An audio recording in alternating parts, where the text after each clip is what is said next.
Oh my God. Yeah, we got to stop. I just said her name. That's her fucking name, man. I don't know what to tell you. All right. Should we bring her in the room? Is she waiting for us? The Or there she name, is? the name Poor is typically Ariana. pronounced with a Ariana. hard G sound, like in gay I or feel like I no. always get a like female related shade like at some point. You know what I mean? On this No, podcast. no shade on you. I just wanted the From gentlemen Tinder here exclusives, to yeah, I'd like to- clean their dirty mouths in the You're- presence of the lady. Your pro male agenda, Matt Binder, that you Even in always leftist have. spaces. These damn men's rights Yeah. activists in here. Okay, Yeah. Ariana, I've been- they're saying that I'm mispronouncing Ghislaine's name. It's just Ghislaine, right? Oh, I always call her Ghislaine. So I Yeah, have a thank rule you, thank on you. I have a rule whenever I used to stream, because I used to stream a lot, and I pronounce like white people that I don't like that are in politics, I usually pronounce their name wrong, and I do that on purpose because I just don't care. Like Rudy Giuliani is Rudy Giuliani. I like Ghislaine is Jizzy. Like I just don't care. You know what I mean? Like Oh, y'all- you gave her a pet name. yeah, but it's not like it's a derogatory pet name. Matt Binder. I don't know. I It don't know anyone that sounds. wants to be called Jizzy on their free time. Okay, thank you very much. Actually, it was Hang on. very clever. Why can't Mike admit he's wrong? It's weird. Okay, I'm gonna pull up the how to pronounce, and then I I will just did. prove to you. I just did. Well, I'm gonna play the video. Okay. Mike's like, Okay. I'm gonna play the one that I pick. Thank We're you very having much. fun, everybody. It's a bit. Come on. Okay, we wait. don't Let me need ask you to guys do this. Let me ask you guys this. How do you pronounce Greta's last name? Thunberg. It's Mm. I always Thunberg. said. I always say. What is it? Thunberg. I thought it was I believe Toonberry it. for so Yeah. long because of how It's Amy Toonberry. Goodman pronounces it, and then Yeah. I heard her interview her on the flotilla, and she's like, "It's Toonberg," and it's Oh my Toonberg, god! not All right, I Toonberry. thought I was Yeah, smart there. Sorry. I know. That is I did the too. I always exact one say I pulled Toonberry up. correct No, people. I always thought it was. I actually always Thunberg. thought it was Thunberg, something like because there's th, right? Thunberg, but it's Thunberg. Thunberg. Yeah. Okay. Okay. Yeah, Amy Goodman has been calling her Toonberry for so long. All right. I'm That gonna was press cool. play. This is how to pronounce it. Wait, that's This how is you for pronounce some reason- Amy.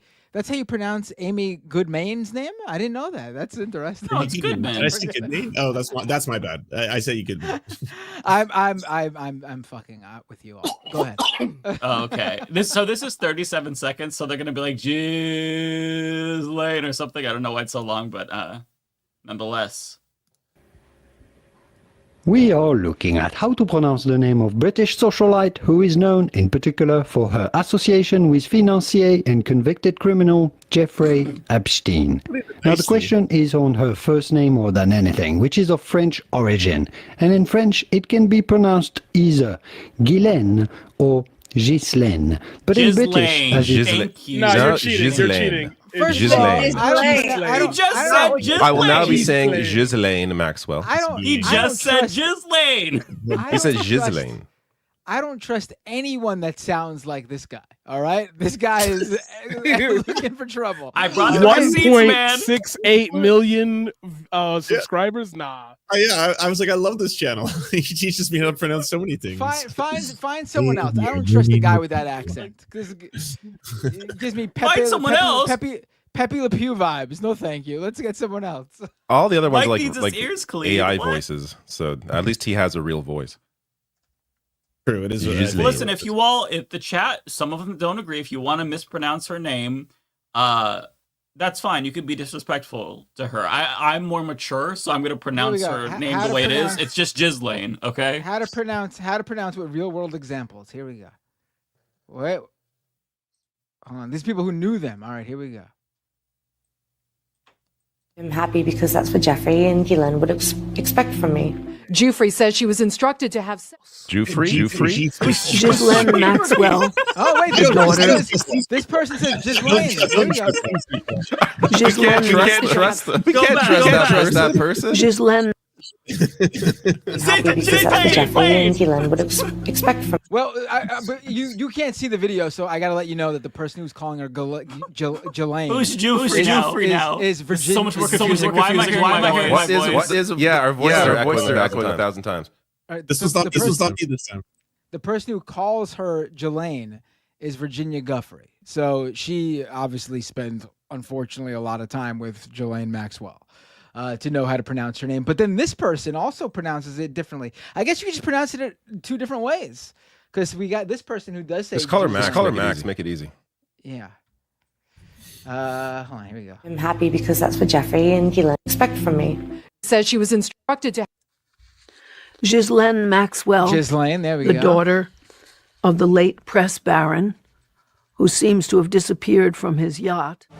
Oh, the story. Her father was drowned in the middle of the ocean under weird circumstances. Her father, who worked for Mossad. This whole shit is fucking weird. This whole I heard that her best friend. Everyone there. That's right. Oh, because you guys were talking and I had the system audio. Oh, I'm sorry, okay. my fault. Yeah, I was gonna say, Matt. I heard that her best friend Okay. had died because he was killed in federal prison too. So all the people she knows are just like dropping like flies, and she's the last one left. Maybe it's some kind of like a Final Destination type of situation. Yeah, I don't know. Anyway, But I do what know was the topic? that What were we talking about? I don't remember what we were talking about. Don't be surprised though if Ghislaine Maxwell ends up a free person. Well, yeah, but it That's could where be this is worse. headed. By the way. You haven't mentioned the possibility that she could be taking a plea bargain and also come forward and be like, Donald Trump is not on the files. You know, That like Donald street Trump. justice is about to go crazy. There's no way. If they're already, did you see that Newsmax clip where they're already calling the right wing media is already trying to rewrite history and they're calling her a potential Jeffrey Epstein victim? Oh, they can do whatever they want. Wow. I just if she were to ever walk in the streets of New York, she's done for. Like that, She's not gonna walk in the streets of New York. She's insanely genuinely- rich. She's gonna be in her own little I just world don't on think some. street justice would let it happen. Like she would probably have to be in the house. There's no street justice on a private island in the British Isles or whatever. I don't think it would. fucking know. I don't think it would help this problem. It wouldn't solve the problem for him. Like it would make it even worse. Like they simply wouldn't believe it. Like nobody would believe that she's innocent. Oh, I disagree. Why would they be MAGA going wants to an her? off ramp. MAGA really wants an off Oh, ramp. yeah, I feel like they this might. Obama scandal that Tulsi Gabbard is putting forward right now as an off ramp. That's a nothing. Yeah. It's an absolute nothing burger. Every single one of them is like, we're going to arrest Barack Obama. It's coming. Justice is being served. And it's like everyone who takes 2 seconds. I don't. on goes, But I don't care about the freaking diehards. Like there's people that are going to be, their minds are gone regardless. Like it doesn't. I don't care about those people. But just this is hurting him generally, as is everything else he is doing. Like it doesn't even. We don't need to get to the. We don't need to flip diehard cultists like that. I don't think that's the goal here, because that's not going to happen. What is the goal? The goal is to basically see the list and bully each of them into killing themselves because they're not going to go to jail. So I think that's the goal for normal people. For MAGA, I think the goal is to see the list and just confirm that it's exclusively Democrats and Donald Trump had nothing to do with anything on Epstein Island. Because listen, on the serious note, You saw Epstein that had over report where 1,000 victims. Over 1,000 victims. Yeah. And when you go back to that sweetheart deal that he got from Alex Acosta, Trump's former labor secretary, it is insane that this even happened. There's a really great video from Legal Eagle where he talks about the specifics of Epstein's abuse and the sweetheart deal. That deal is so insane. The fact that this man was able to get that deal is mind-blowing. He was able to violate house arrest and nobody did anything. The amount of dirt he has to have on powerful people, not just in the United States, but around the world, it's got to be enormous. And the way that people flip on a dime, like Dan Bongino, the look on his face when he was like, oh, he killed himself. Yeah, Kash Patel. There's something bigger that we're all missing here that we're not privy to, so we can only speculate. But I think that it's so much bigger than just U.S. elites and Donald Trump. It's got to be Republican Party, major donors, international leaders. It just, I don't know. It feels like if this gets revealed, then the house of cards would come down, or they think it would. So I don't know, man. I don't know. It's crazy. There's so many conspiracy theorists out there that focus on dumb shit like chemtrails and vaccines. This is the biggest actual conspiracy where there's so much evidence of wrongdoing. And, it goes so much deeper than I think a lot of us even thought. because we all knew that Trump was connected to Epstein, but now that people are actually digging, there was stuff already available, like the 2010 testimony. There's pictures that CNN is bringing back to light.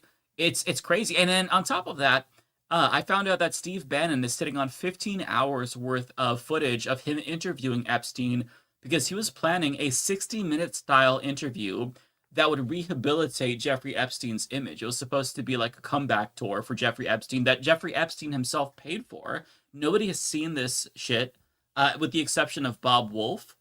And the only other person that saw it was Epstein's brother. But there's a lot, and I don't know. It's crazy as shit. It feels like when I dig into this, I need to put on a tinfoil hat. But like, this is a real conspiracy. Yeah, I don't think it's so much a real conspiracy in the sense that like there's conspiring obviously going on in front of our faces. We all can agree on that. There's clearly a, oh shit, something's here and nobody can figure out why, or distract, do this, do that. What I think is actually happening is you're witnessing what people do when they're backed in a corner. Like, you think of maybe your friend in college who did some weird stuff with like one of your friends or whatever, or robbed you or took something from your room or whatever, and you press them. Wait, what? What's going on here? This is not a common experience. What? No, yeah, I don't know these people. You've never had anybody in your life who's ever just like play you? Or... Like, or your Yu-Gi-Oh cards. I know what you're saying. Yeah, I know what you're saying. Oh yeah, people. Yeah. Listen, we all knew that guy in college who ran a sex trafficking ring. All right, yeah, that's the normal. No, yeah. The weird stuff threw me off. Like, what's weird? Like, being weird is what I mean. Like, being a weird person. Like, hey, why are you acting that way? In a normal one-to-one situation, people that you thought were nice were like, right, yeah. In a normal one-to-one situation, you could press them for a little bit, you get some information out of them, blah, blah, blah, you get your stuff back, you don't associate with them. We don't think of, like, people on the ground don't think of public officials. People don't think of celebrities as people that when they get backed into a corner, they act like a regular person. We're witnessing a lot of people being implicated in something very huge, and people, a person, I'm going to go back to that Men in Black quote because I did that the last time I was here. A person is smart. People are dumb, panicky animals, and they're already panicking. Trump has a name for them, panikins. Like, they're actually panicking, and you're witnessing like their real selves. Trump is what, 80 now, 79? Like, what do you think a senior citizen involved in what could possibly be the unraveling of the global elite? What is that man actually going to do when asked a question about it? What would you expect him to do? You say, oh, I expect the president to be like, but that's a 79-year-old man. This is them. This is who we elected. This is who we've been fighting. A bunch of scared little animals, little tiny chihuahuas that have been barking for so loud that when you finally catch them in something that they can't just deflect from, that they have to answer for it. And these people are weak, spineless, not good leaders, not powerful. And they realize that their power and grip on the public is slipping. When they realize that, they start saying things that are very weird. Just like that person in the hypothetical I brought up before. They start saying things that you say, wait a minute. If I was a friend of yours and you tried to lie to me like that, that wouldn't work. Why are you as a government official pulling out the guy from 20 years ago lie? And it starts to unravel a lot more in their heads, more about the threads that they've been hearing, more about the attention that they've been focusing on. They start recognizing patterns that look familiar to them in their lives. And that causes this rift where now everyone wants to think, well, okay, so what do we do now?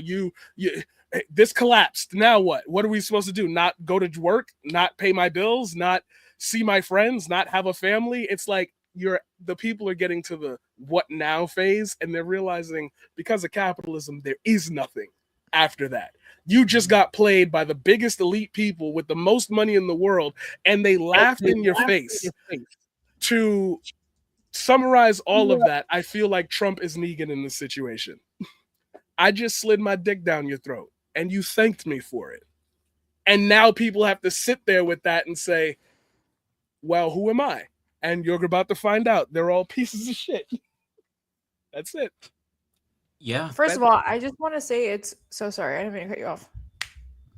Who did I cut off? I feel like I cut someone off. No? Okay, cool. You're good. I feel, first of all, it's actually crazy how many people believe in chemtrails. Like, I was astonished. I've met at least 4 people that I thought did not really put the tinfoil hat on for real.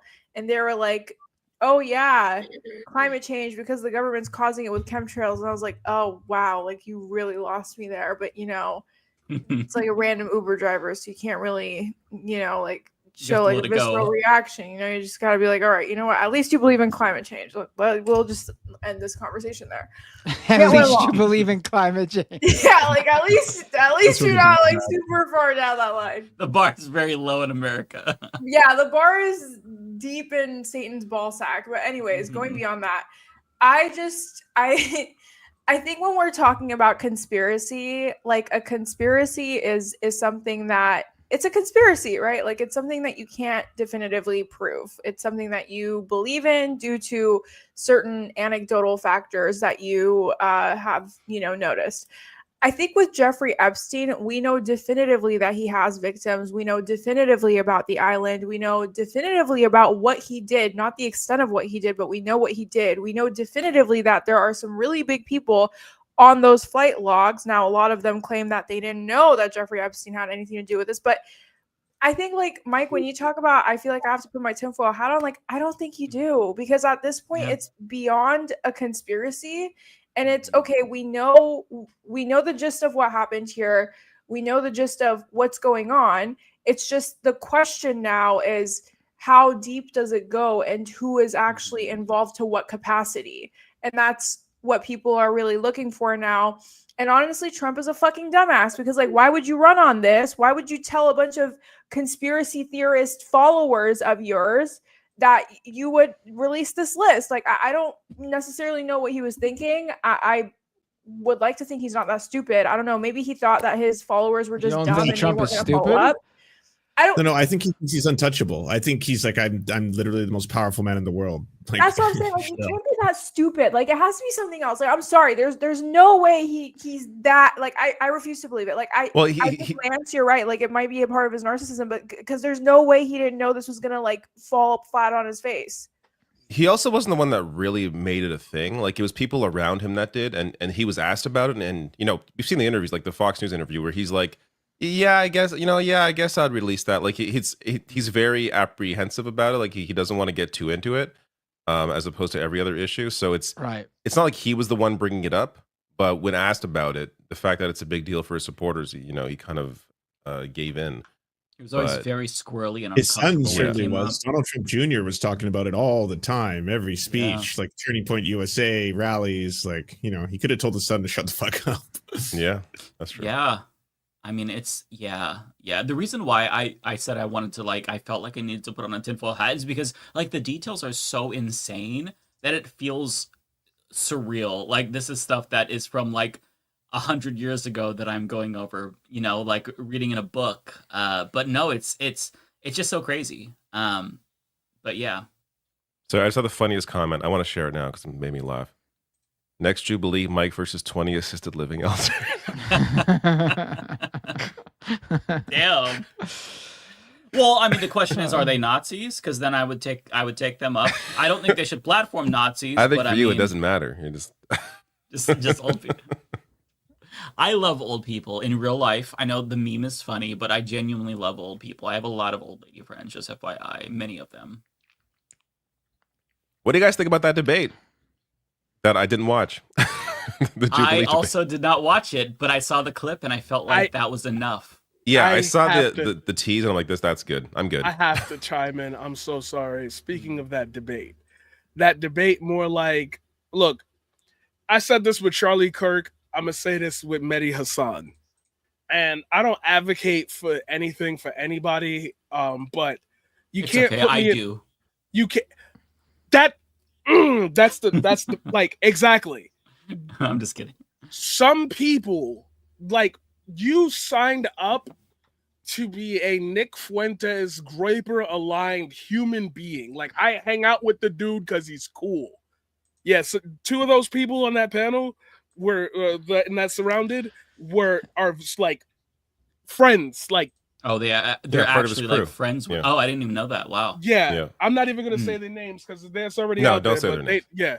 It These was two the one that out was of like, yeah, I'm a fascist. yes, That's the one. I can tell you who okay. they are. Yeah, that's not Okay. that's so funny. He used his real name too because I was like, yeah, no, say your online name anyway. I think we've hit a point where I don't give a shit about what they have to say. Absolutely. I think I've hit a point, and I'm just gonna take this small. I'm gonna time myself here 2 minutes to just wrap around what I had said the last time I was here when we talked about Project 2025. I speak about things in a very empathetic and poetic way because I feel like every time you get a news head talking to you, it feels like they don't empathize with the struggles that they're giving or that they're explaining to you. Coronavirus is real, mask up, don't go outside, and 6 foot distance. And it's like, okay, you're telling me rules. How do I know? Like, am I going to see my family again? Type shit. I said it last time that as these things, these pillars that we look for in society get eroded, you're going to see people have to start standing up for one another. Community-based efforts are going to be your only thing left after all of this. Yo, when I tell you that there should never be a time when I can get 20 self-proclaimed fascists in a room and they all go home healthy. That's not fair. Yes, That's not. And people say, oh, but then it's the word and it's the. I'm tired of this back and forth, not 0 to 100 conversation anymore. At this stage, I think all of us in this panel and all of us watching right now, we know what we stand for. We know what the betterment of society means. We know how it is to help one another.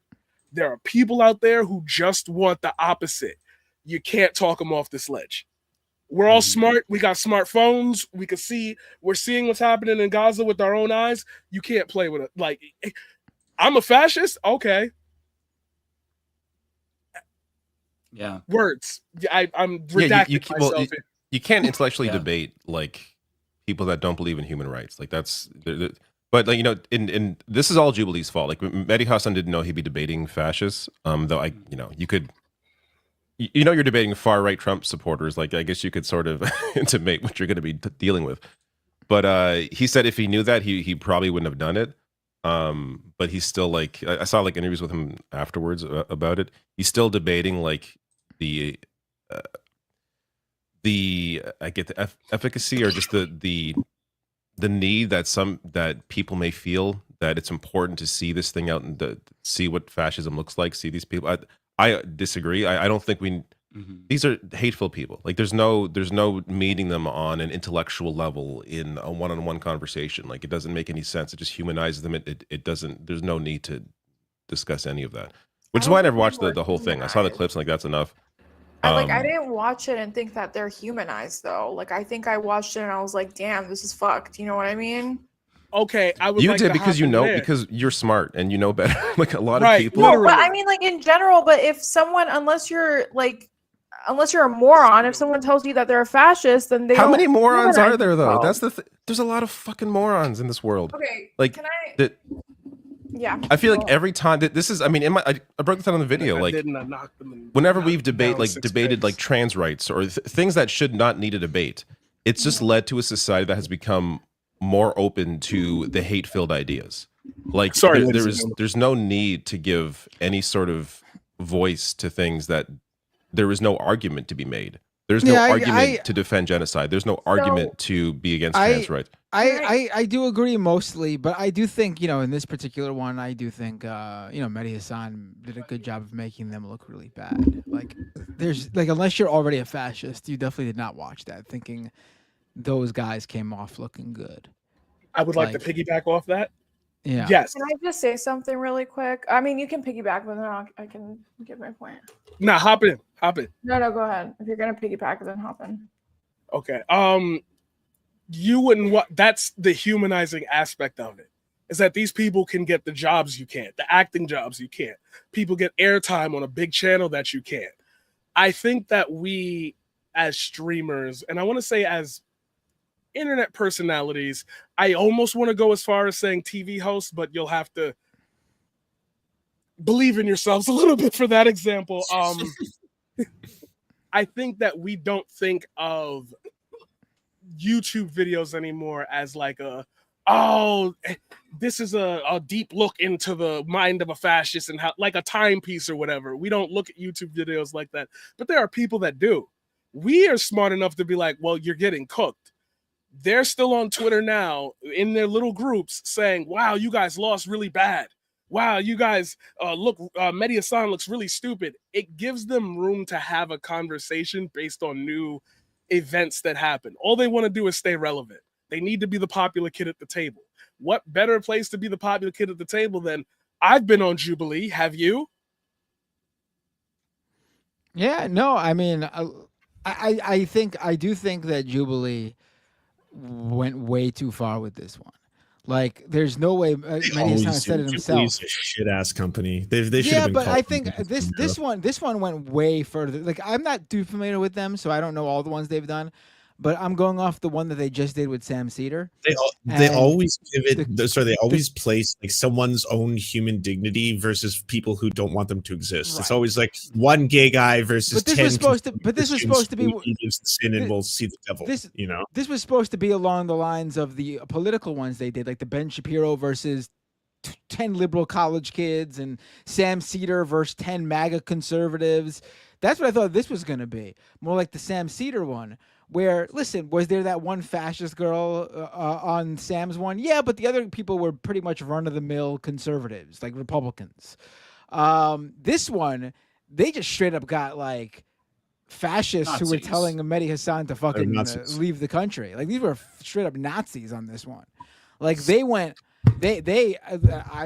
assuming they didn't walk into this accidentally. They knew what they were doing.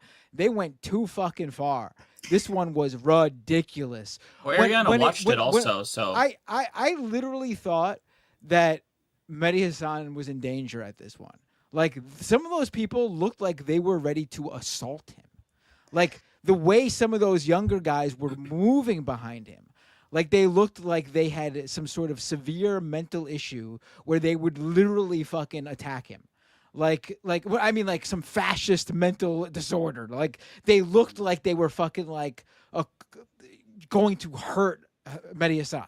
Like, it was ridiculous. I watched one interview with him. He was on the Bulwark podcast. Wait, Ariana, since she had a point up to Paradigm. Oh, sorry. Yeah, go ahead. Yeah, sorry guys. Okay. I'm going to give some disclaimers before I make my main point, and I'm going to try to make it as quick and concise as possible. So first of all, I know a lot of leftist creators on Instagram and TikTok who have gone on Jubilee, and they've had very terrible experiences. They were blindsided. They didn't know who they were speaking to. They didn't know what environment they were walking into. In many situations, some of them felt unsafe. So first of all, Jubilee is a very terrible company, and they're obviously monetizing on this, the rise of extremism within our country now, whether that be like, when it comes to trans rights or just general fascism or white supremacy, it all goes under the same umbrella. Do I agree with the way they went about it? No, like absolutely not. I don't think that was okay either. Now, what I'm going to say about this is that you guys know I was born and raised in America, but I lived in Iran for a year. And there are some countries where you simply cannot speak out against the country or the government, or else you will get offed, you will get sent to prison. And the country that I'm from is just simply one of those countries. And so when I came back from living there, I told myself that regardless of how much I don't agree with someone's opinion, I still want to allow them to speak, because once we start talking about who should be able to speak and who shouldn't be able to speak, we start going down this hole of like, what is freedom of speech, and that's a very dangerous place but I to think go. you're confusing. You're doing the thing, and I don't mean to say this, but it is what's happening. You're doing that thing that right wingers do when they confuse the First Amendment with protection from government.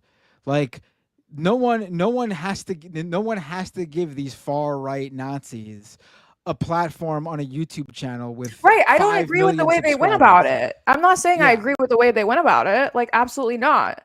But it's just like, would I say that those people shouldn't be allowed to say their opinion? Like, I don't agree with that because I don't I think feel anyone's like saying No, that. they though. can I say. don't Of think course, anyone's they can saying- say what they no want. one It's just here on a saying they YouTube should be channel. jailed. Yeah, no no. one's The here issue is saying that they it's on a should be YouTube jailed. channel where it's being platformed. That's the problem. Yeah. that's and yeah, and then going beyond that, I just like I generally, once again, I don't think the way it was handled was ethical whatsoever. I don't think someone like Mandy deserves to get blindsided, and I'm sure Sam Cedar got blindsided too. Literally everyone I know personally that has gone on Jubilee has gotten blindsided. So I obviously do not agree with that whatsoever or how they went about it. But at the same time, I do think seeing how stupid they are like in real time, like it did shed a little bit of light, like, okay, these people are really like they don't truly I already knew that, right? But for someone that's like kind of on the fence, I feel like these clips could somewhat help them. Like, call me naive, but I don't know. I feel like it should be done properly, and I feel like it should be done in a more ethical way, and obviously not someone that comes on and just says flat out they're a fascist. Like, I don't agree with the way it was platformed, but I just feel like these conversations should be happening, and not in a jank form either, because then Jank will go on with Marjorie Taylor Greene and he won't challenge her, and he'll talk to her about the Middle East, and like that's literally the last person that should be doing any kind of geopolitical analysis on the Middle East. So it's just like, I think there's ways to go about it, and I think everyone on YouTube is doing it wrong. I just feel like there's a way to do this in a more ethical and proper way, and I just don't think anyone's doing that. My only point is I think people these do not want conversations. to have speech. Fascists don't want other people to have free speech. Fascists are just basically an anti-societal philosophy about, upholding the superior race and destroying everything that like is inferior to them. So they're the ones who don't want other people with a platform, which is why they crave platforms, which is, I think, the problem. Yeah, there's nothing to discuss with someone who's just like doesn't want equal right. Like, I don't know what you discuss with them. There's no, like, I think what we like, I'm not saying don't pretend they don't like exist. Of course, we have to acknowledge their existence, but like, make fun of them, like ostracize them, like ensure they have no respect because they don't deserve any respect. Like, don't treat them as equals, I think, is the issue. I hear what you're saying in terms of like there should be a way to discuss it or address it, and I think we do address, the fascism and fascists, but we don't need to be on their level and have an intellectual debate about it. So I'm okay. I'll pose this question then to the panel. Would you guys be more okay with how that went down if it was just like run of the mill conservatives and not fascists, like surrounding Mehdi? I think conservatives, run of the mill conservatives, wouldn't have been so violent in their positioning. I think of course. They would have, like a traditional like you conservative. could like listen. You could have discussions about immigration with people you vehemently disagree with, but when someone is saying "get the fuck out of my country" to you in the way they were saying that to Mehdi, there's no conversation being had there. You're not gonna have them see your point of view. Like, a conversation goes both ways. Like, yeah, I see where you're coming from and your concerns about immigration. I don't agree with them, but you laid your points out. I laid my points out, and you just said you see why you understand why, and maybe you could find some common ground. Like, maybe we should legally let more people in. There's not going to be any common ground with these guys. These guys fucking want an all-white ethno-state. And they were violently fucking asserting that belief to Mehdi Hassan. And it apparently got worse, but we don't know the details because Mehdi Hassan was on the Bulwark podcast and he was talking about so he was asked about the one guy who made a comment on Twitter, be like, "Oh, I didn't want to debate him. He smelled or something." Apparently, Mehdi couldn't say what happened, but apparently that wasn't true. And that guy it sounds like he actually did try and debate him, but he was essentially intimating without saying it, because I think contractually he can say it, that the guy was so overtly racist that they wouldn't even put it in the video. So like there were levels to this that we didn't even see, because I'm sure that they were afraid of being demonetized. Like, let's be real, they're doing this for the clicks, and they got the clicks. So if they felt it was going to hurt their ability to monetize the video, then they would take it out.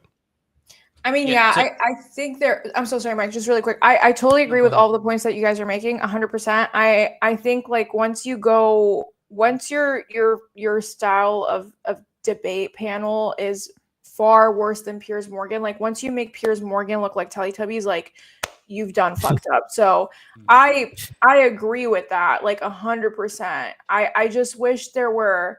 I just think YouTube has gotten so saturated where everyone's just trying to get the clicks. And I just wish it was more people thinking about like, how do we foster these more ethical conversations with not extremist people and in safe environments where everyone is, you know, consenting to exactly what environment they're going to go into, rather than having a brown man go around a bunch of people that simply want to kill him and want to off him. So I agree with that. I think the thing here too is like, listen, if Mehdi Hassan walked out of that being like, yeah, you know, this is what I expected, and I walked in, and this is what this is what I signed up for, and that's what happened, and you know, but he's making it very clear that he was not okay with the people that they put him in the room with. Like, this was not what he had signed up for. This was not what he thought he was walking in. Like, apparently Sam Cedar is one of the people he spoke with before agreeing to do it, and Sam said, "Yeah, do it." It was, you know, Sam enjoyed the one he did, but Sam's version was much different than Mehdi's. You know, and so was Jordan Peterson's. Jesus. Well, yeah. Jordan Peterson's was with like 20 friendly college students who debated the merits of faith. When it's like the other way around, you see the difference. Like the idea that, both sides are the same, it's completely ridiculous. No, one side is speaking in reality. Like think about after we saw the Sam Cedar one and we were all like, oh, how crazy was that far right girl? You can't say that for the Mehdi one because they were all fucking 10 times that girl. Like, there was no one that stood out. They were all insane. To answer Ariana's question, and to kind of like, as we were talking about offline when we were discussing this in our chat, I am sympathetic to your position, Ariana, just because I think that there is a way to bring people over to your side through debate and through talking to them. But I would agree that Jubilee absolutely crossed the line here. If this were just regular conservatives, I would have no issue with it. If it was like the Sam Cedar one, sure. But when you have like actual open Nazis, I think that that's where you straight up you cross the line, because these people, like, it cannot be socially acceptable to be a Nazi. We cannot platform Nazis ever in any capacity because they do not believe in free speech. They want to take free speech away from everybody else. They are a threat violently to everybody else. So, I mean, you have to, by basically platforming these people, Jubilee was normalizing it. It doesn't matter if Mehdi Hassan was effective at debating them, which I'm sure that he was. The fact that they had a seat at the table in and of itself is what I really take issue with. And this goes to a lot of issues with Jubilee in general. If you go through their catalog, they have some pretty fine videos, but then they have, anorexic versus obese people. Then they have, can you spot who's autistic?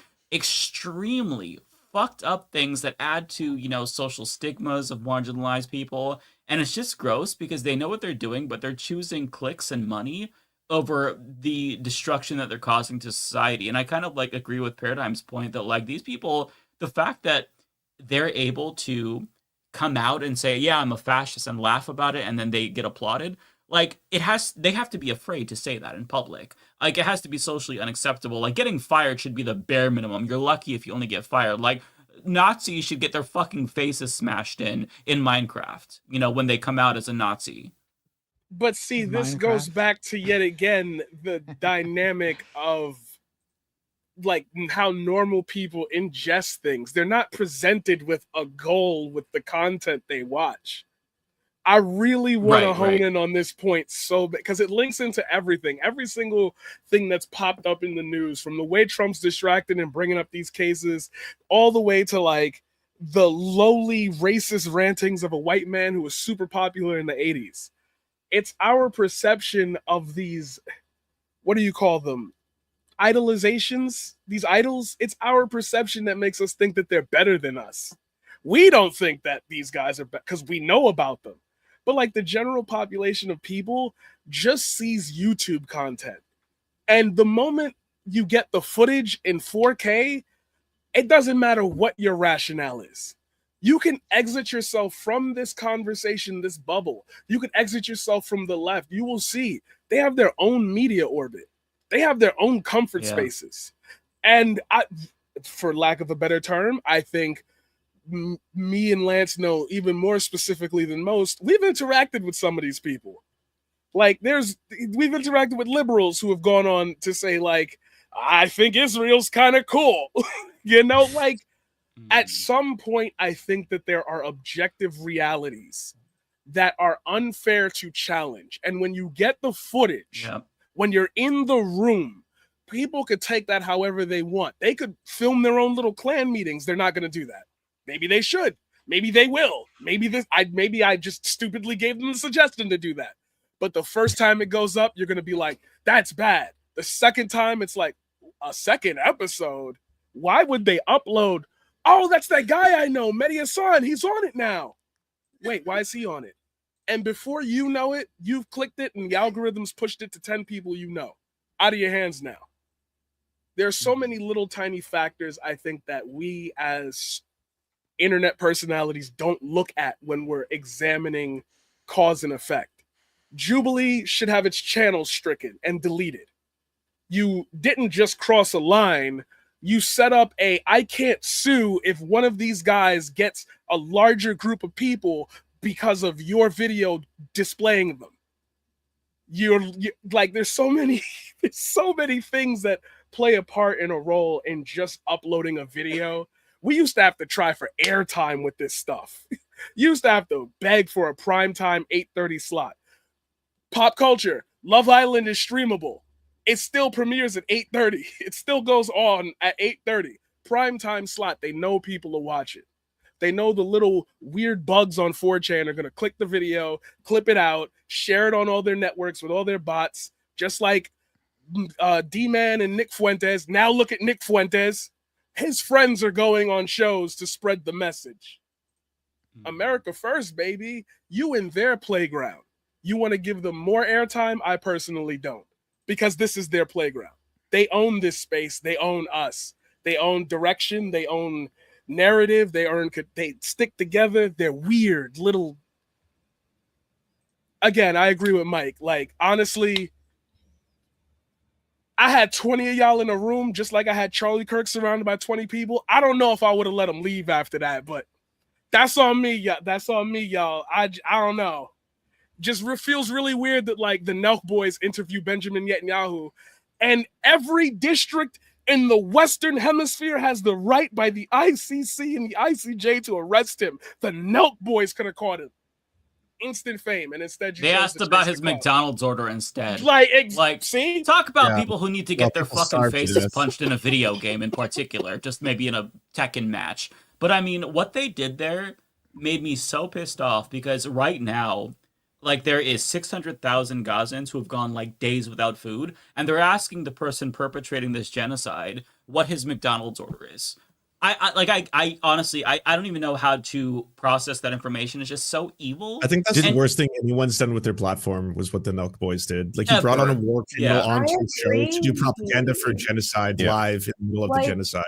Yeah, I think what the Nelk boys did was like not comparable to anyone else, because we're talking about someone that has an international warrant against him. Like, we're not talking about a pastor fascist. Like, we're talking about someone that has an ICC international war criminal, like, fucking warrant out for him, and you're just like bringing him in. And he's like, Hamas steals all the food. Hamas is, like the same bullshit they've been parroting for years now. I honestly, if there's anyone that I think should get kicked off of YouTube, it should be the Nelk boys, like, period. Because bringing in a person like Netanyahu, who has an international warrant against him, is absolutely fucking diabolical.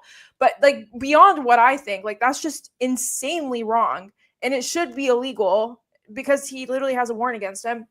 But also, I do want to say this, after, like, some content creators knew, some content creators don't, but I do think as content creators, we have to be responsible for what we do, what we say, what we platform, obviously. And I just think from now on, if any creator or person goes on Jubilee, like I'm holding them just as accountable. Because at this point, if you don't know how Jubilee moves, like I don't know what to tell you. Like a simple YouTube search and looking at their cover photos and their titles on their videos should tell you everything you need to know. And so if you as a creator also choose to go on Jubilee because you're going to get the views or whatever, and you're going to act like you didn't know what the fuck you just signed up for, I think you're just problematic, if not just as problematic as Jubilee. And I think we really need to hold people like accountable, because like you built a platform that doesn't give you the freedom to just go on somewhere like Jubilee. Not talking about maybe or anything. I'm just talking about like from now on, you know? Nah, I don't know, man, because it feels too, like ContraPoints because... is about to make her debut. I'm just saying, like, it feels like she's been bad. That's what the chat's gearing up for this. Yeah, on Jubilee. Yeah, like it's gonna get. Did she really go on Jubilee? No, Jank. Jank is doing everyone. Oh, Jank is. Jank is up next. Yeah, I could definitely see him doing that. Yeah. Bad time to say, guys, I have an announcement to make. He'll talk to Nazis and get a beer with them, maybe. I'm going on the episode one hat wearer versus 20 anti-hat people. I was invited on a year ago to it was like I think it was like group debates, like group versus a group, to debate against men's rights activists, and I shared the email online, like because it's part of this like reaction to the Mehdi Hassan thing, where I was like, I don't. It's not interesting to me to debate someone who is fundamentally wrong. Like I don't know what I'm like debating. I don't think it's helpful to debate things. No, that I are mean, just, though I will say that's different than debating a fascist. Obviously, like let's be clear.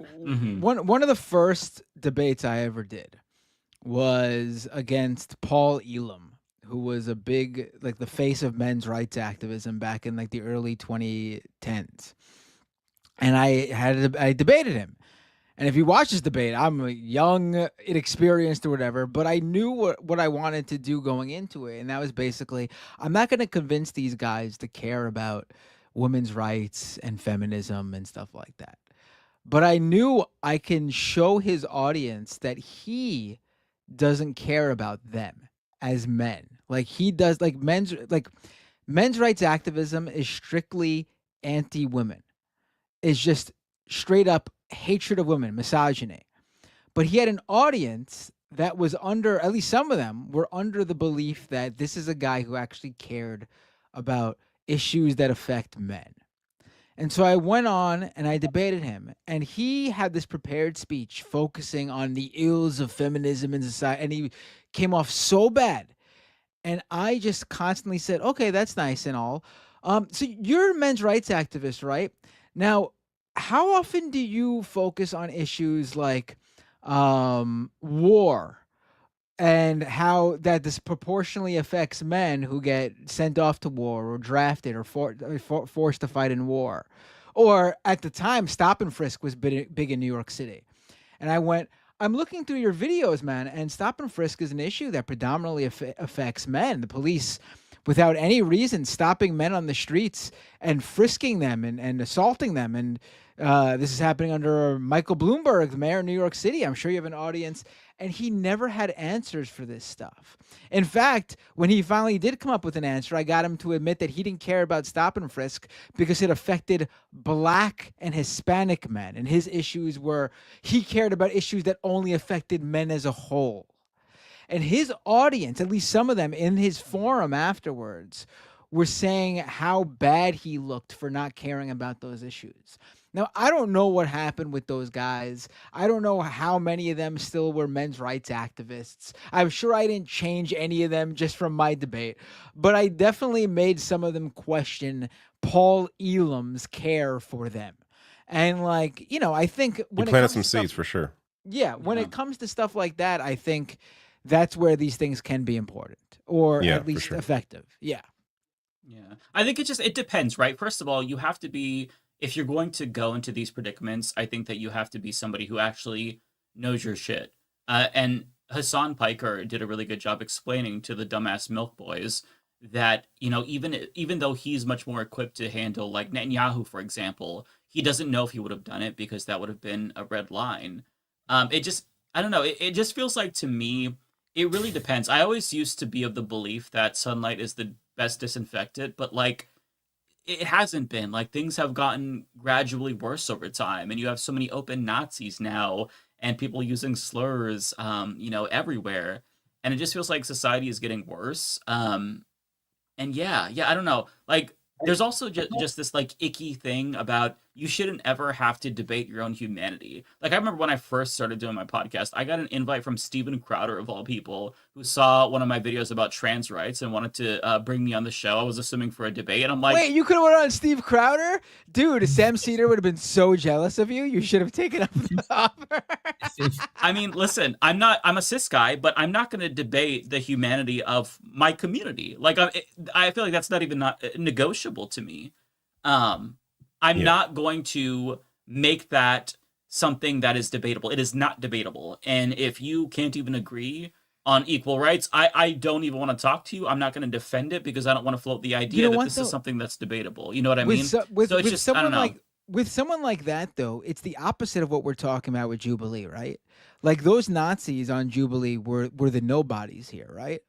I think if you have an opportunity to be platformed by these guys, by someone on the right with a very large audience, I say you take it.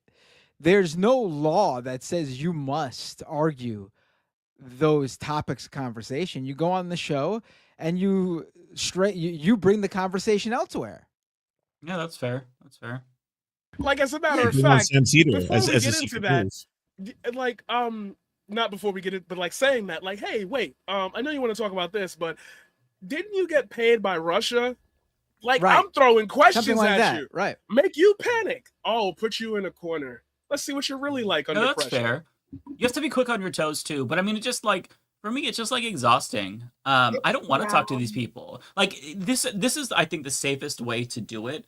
And it depends. Like, it's not going to be super viral because it's less sensational. But if you like see somebody who is saying something using dehumanizing language about trans people or whatever, like, you watch the video and you play it back. You deny them the ability to respond in the same way they deny, you know, the people they're demonizing the ability to respond. You know, you don't humanize them. You respond to a video and then you click pause and shut them the fuck up. I don't know. I just feel like it goes back to me not wanting to give them a seat at the table. Like, I feel like we have to dehumanize these people. Like, that's probably not the best phrasing, but like, if you're a transphobe, if you support genocide explicitly, so like, fuck you. You shouldn't be allowed to talk to people as if you're intellectual equals with them. Like, you're a piece of shit. I think the best way to do that sometimes is they dehumanize themselves with how they act. Like, again, watching that episode of Jubilee with Mehdi Hassan, they come off unhinged. They come off so bad that they can't even have a conversation with Mehdi Hassan, that they're just fucking yelling at him to get out of the country and saying he shouldn't be here, and just fucking saying quoting neo-Nazis and shit. They are I think that's even better than if you say that's something. You, right? Like, you are also on the other side of that. Like, you know, that video that did have a very good point. I'm sorry, like, I do think you have essentially become a meme, and you can control the point in time and how that's going to be used by other sides. Like, there's an entire world on the internet that is sharing those clips, being like, nah, but that world, and they were taking a victory lap. But they were sharing that. Hey, here's my debate of Mehdi Hassan, and they're all like, yeah, you clapped them. Let them take that victory lap. Their world, I agree, their world is the one that's small and insular. I'm sorry, I have to disagree. My sister works for the Department of Homeland Security, and the Homeland Security just posted effectively the 14 words. No, but that's right. I don't because the Department of, and two capital H's. Yeah, but we're not talking about the Department of, like, we're talking about a whole you guys are talking about some like federal government that's not there that's anymore. So different. The federal government, the federal government, a small group right now. Fascists are in fucking power in the United States. Well, like, yeah, they're winning. They're instituting like the white ethno state as we speak. Okay, wait, but isn't the first way to fall out of that kind of thought process through like education and seeing different conversations and stuff like that. Like Linda has I don't to be McMahon is the like, Secretary of mandatory Education. hold on. There's y'all, we are losing. Not, I don't care about what the government department does. Like, that's literally not our point right now. Our point is that we are losing young men by the droves to conservatism and to the right-wing politics. That and we're talking about Gen Z, who was deemed as very, very, very left just very recently, and they're switching like by the droves. The DNC spent $20 million trying to bring back more young men, and they failed miserably because of how they're spending the money. I think it's a failure of the Democratic Party as opposed to like. But listen, I do want to touch on that. My only point, real quick, sorry. My only point is that the DNC sees this as a big problem, right? We see that it's a big problem. I see it amongst my friends who try to date all the fucking time. All the men are covert incels. Like, I'm not even making this up. And I totally agree with Matt. I think that we like these conversations help people, at least the people who are on the fence or the people who are kind of falling into it. Like it plants those seeds. And if someone like Mike does not feel like, Mike, I'm just like you couldn't pay me enough to do this, right? Like I get exhausted. I can't do it. I'm not going to debate my humanity. I'm on your side when you say that. But I also do think like when we plant these seeds, it does make a difference. Like, even if it's small, and whatever they want to talk about, like, whatever the far right that we've lost, whatever they want to do in their ether on their, subreddits and shit, they're going to do regardless. It doesn't matter about these clips. We're talking about the generation that we're fucking losing right now because they're just not educated. They're not hearing anything different than what their own tunnel is saying. You know what I mean?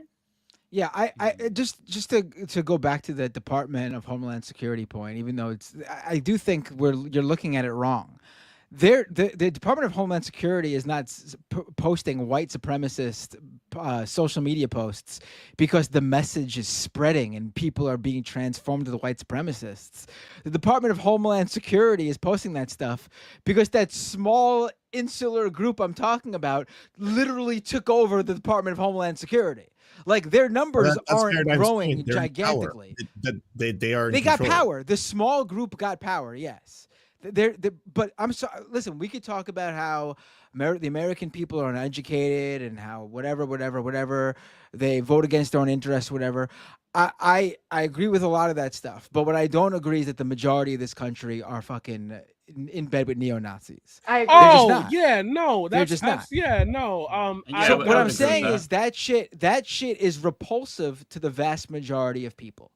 And they're just loud. I think if a regular person, I don't agree with that because they're not in bed with me. A normie watches that Mehdi Hassan interview, they think those guys Mehdi Hassan sat down with were insane.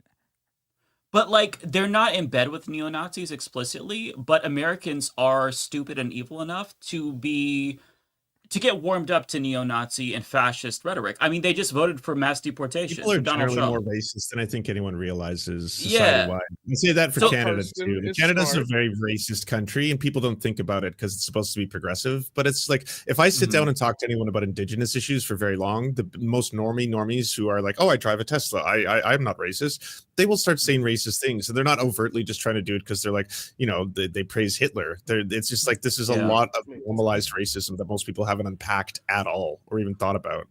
Right, and I think that to piggyback off of that, I think that they wouldn't necessarily, like, they would be turned off overtly by fascism. Like, I think that most Americans would see that guy saying he's a fascist and they'd be like, ugh. But if he were to hide the ball, if he were to dog whistle, he could probably get Americans to agree with the white ethno-state in certain ways, because Americans are fucking stupid and inherently racist because that's, like, embedded in our institutions, right? So I think that's why I'm always, like, hesitant about, like, who to platform and who not to platform, just because Americans, they don't have the media literacy to be able to suss out who is and isn't fascist, right? So if somebody says, yes, I'm a Nazi, they'll be turned off. But if they describe themselves as a Nazi without using the word, if they can prime people to think about Nazi ideas without you saying Nazi, then I think that Americans could fall for it. I mean, they just, again, like, they voted for mass deportation, and that's something that I can't get out of my head because it's, like, the most evil policy ever. And it's not that, like, they're surprised that it's evil. It's as evil as they expected, but, like, they wanted the evilness. And if you talk to people, like my family members, they love it. They love mass I don't know. deportation. They don't even care about losing Medicaid. Like one of my siblings voted for Trump, gonna get fucked over with the Medicaid cuts. Doesn't even matter. You talk to a lot of these people though, and they stress the idea that, oh, we thought Trump was only going to deport criminals. Like that's a major point of contention within those crowds. Like, yes, there are the people, there are the people you're talking about who just are fucking vile human beings, if you could even call them that. But when you talk to, I would say, most like normies who ended up voting for Trump because they had to pick between two, and that's usually what they say. And you know, and Trump was talking about the issues that spoke to them or whatever. They say that Trump would constantly said he would deport criminals. And then you talk to them when their neighbor or their coworker is getting deported and they sound upset about it. Or their wife in some or cases. Their wife. Like, well, in that case, that was one of those takes, hardcore MAGA guys who were like, it's all right, she's being deported. I trust Trump. I saw one of those. But like it's so unfortunate that's what it takes, a personal experience. And this is like this has been going on forever. Like a lot of people are just wired a certain way where they don't understand an issue until it personally impacts them. Like they cannot empathize unless it's like a direct family member that's being impacted. It's so frustrating, but that's unfortunately the situation. It's that famous poem, you know, first they came for my wife and I did not speak out. No, I honestly think this is a problem. Like as a person who has lived in a different country that operates completely opposite from how America operates, I genuinely think that places like America and Canada, we have hyper individualism, hyper capitalism. We are very solo dolo. Like most of the time you don't even know your neighbors. Like I literally moved into this apartment in New York and it's the first time I'm actually interacting with my neighbors and I'm talking to them and they're knocking on my door for like dryer sheets or salt. And I'm like, oh my God, I haven't experienced this in like 20 years. You know what I mean? And so I just think in America specifically, we are so wired to be selfish, to be individualistic, to only care about ourselves and our own bread, that it's just kind of translated into like the whole entire Western society, more specifically Canada and America, just kind of operating in this extremely individualistic way that does not exist in places like Japan or Mexico or quite literally any other country that is more homogenous and not so individualistic, because we are truly some of the only societies that are this individualistic. Any other country you go to, you see the community, you see the people, you see the interactions. Like we just don't have that here. And that's a part of the problem. That's why we've gone into this hole, because we're so individualistic and all we care about is ourselves. It's like, okay, if Trump's policies don't impact me, then fine, I'm okay with it. I didn't think he was going to go that far. I'm a citizen, so I'm good. You know what I mean? That's our problem. That's literally the problem. No, that's a fantastic point. Because it's easier to divide if you never were connected with people in the first place. So yeah, the lack of community is a huge thing in this country. Yeah, great point. I think part of it is like how we're raised too. Like I was raised to be like so terrified of strangers. Same. Like don't talk to anybody, and then like you wonder why I have social anxiety. It's like Jesus Christ, like. Yeah, I remember my mom would watch like these like news reports about kidnappings, and like the fear of God was into me about, oh my God, I'm gonna get kidnapped. Like local news has done a real number on people's minds over it. Decades. Honestly has poisoned the brains of so many boomers. Unfortunately, not all of them, but like individuals who aren't as online savvy, like my mom. Like she's gotten more social media savvy, but for the most part, like you know, I'll go over there and she'll have the like the local media on, and I said this like a year or so ago about like I was there at Thanksgiving and they were doing this story about anthrax, I think, that was found in the mail. They hyped it up, and then finally when they talked about the anthrax, it wasn't anthrax, it was like baking soda or whatever, and completely innocuous. And like they are trying to scare the fuck out of people because that's what gets you like the views. And yeah, you have them coming back. It's like a addiction. What do I be afraid of today?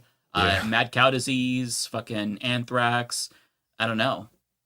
But they'll always end on a happy note with the squirrel riding the water skis and like yeah.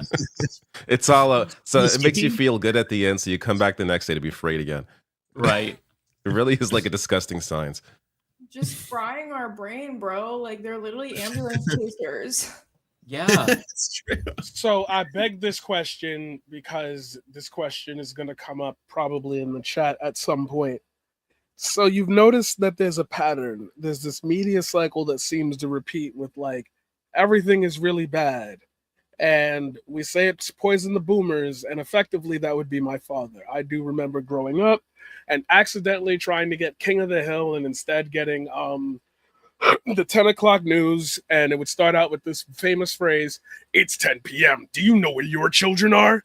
And I used to think that was weird because I would say to myself, I'm right here. I'm watching the show. Like, I'm watching the TV. Like, how would it what?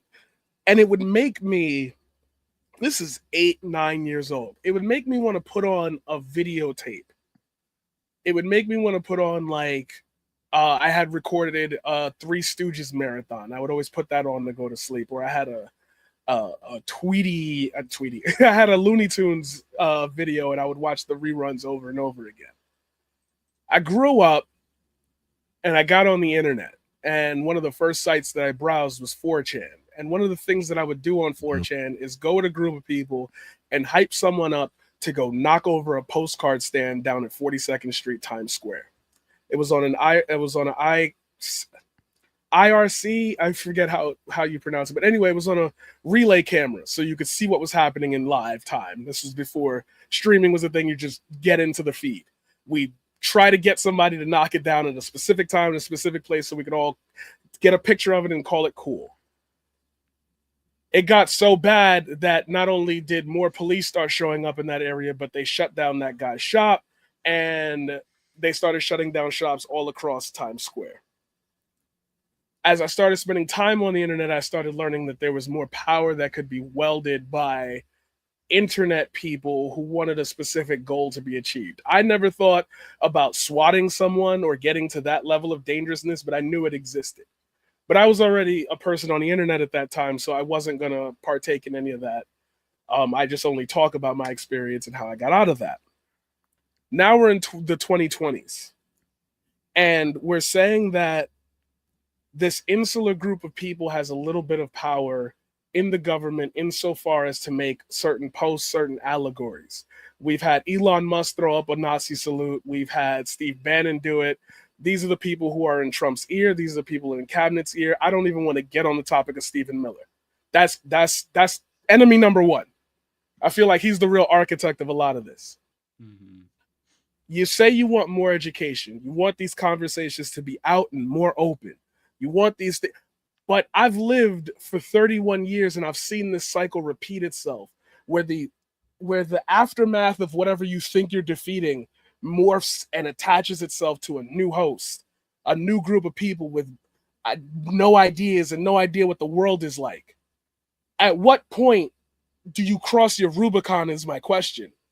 At what point do you cross the point of no return? Because for me, I've always lived across my Rubicon.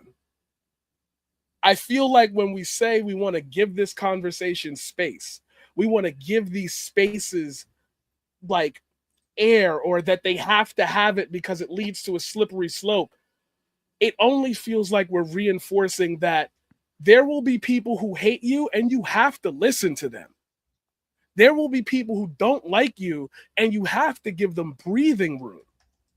And at this point in time, I don't think anyone can get on the internet and lie to themselves that that ideology or anything surrounding entertaining that could be good. So the fact that it exists means that I lost that fight. And the fact that we trying to figure out a way to keep it going, we don't have that much time. They're talking about a Trump third term. If we lock in and get to that point where that's a part of a conversation, who's debating that? Why are we having that debate? That's crazy. We shouldn't have that debate.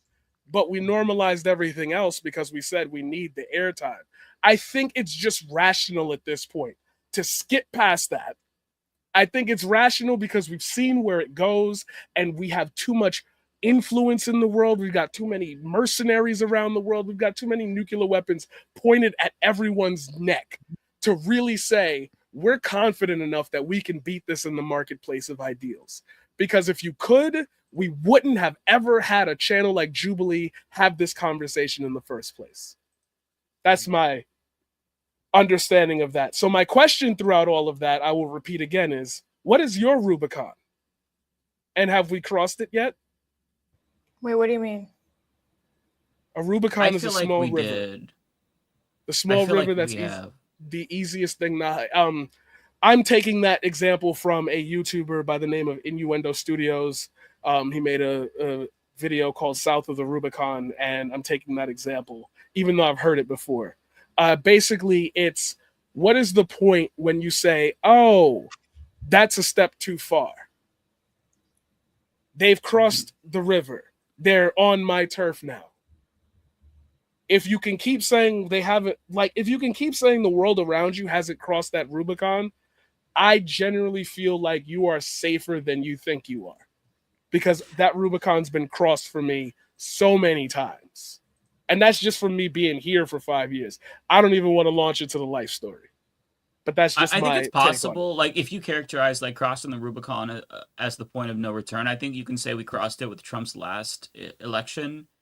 You could say that we crossed it in like the standpoint of climate change. Like, are we able to reverse it at this point, or at least stop it from being irreversible?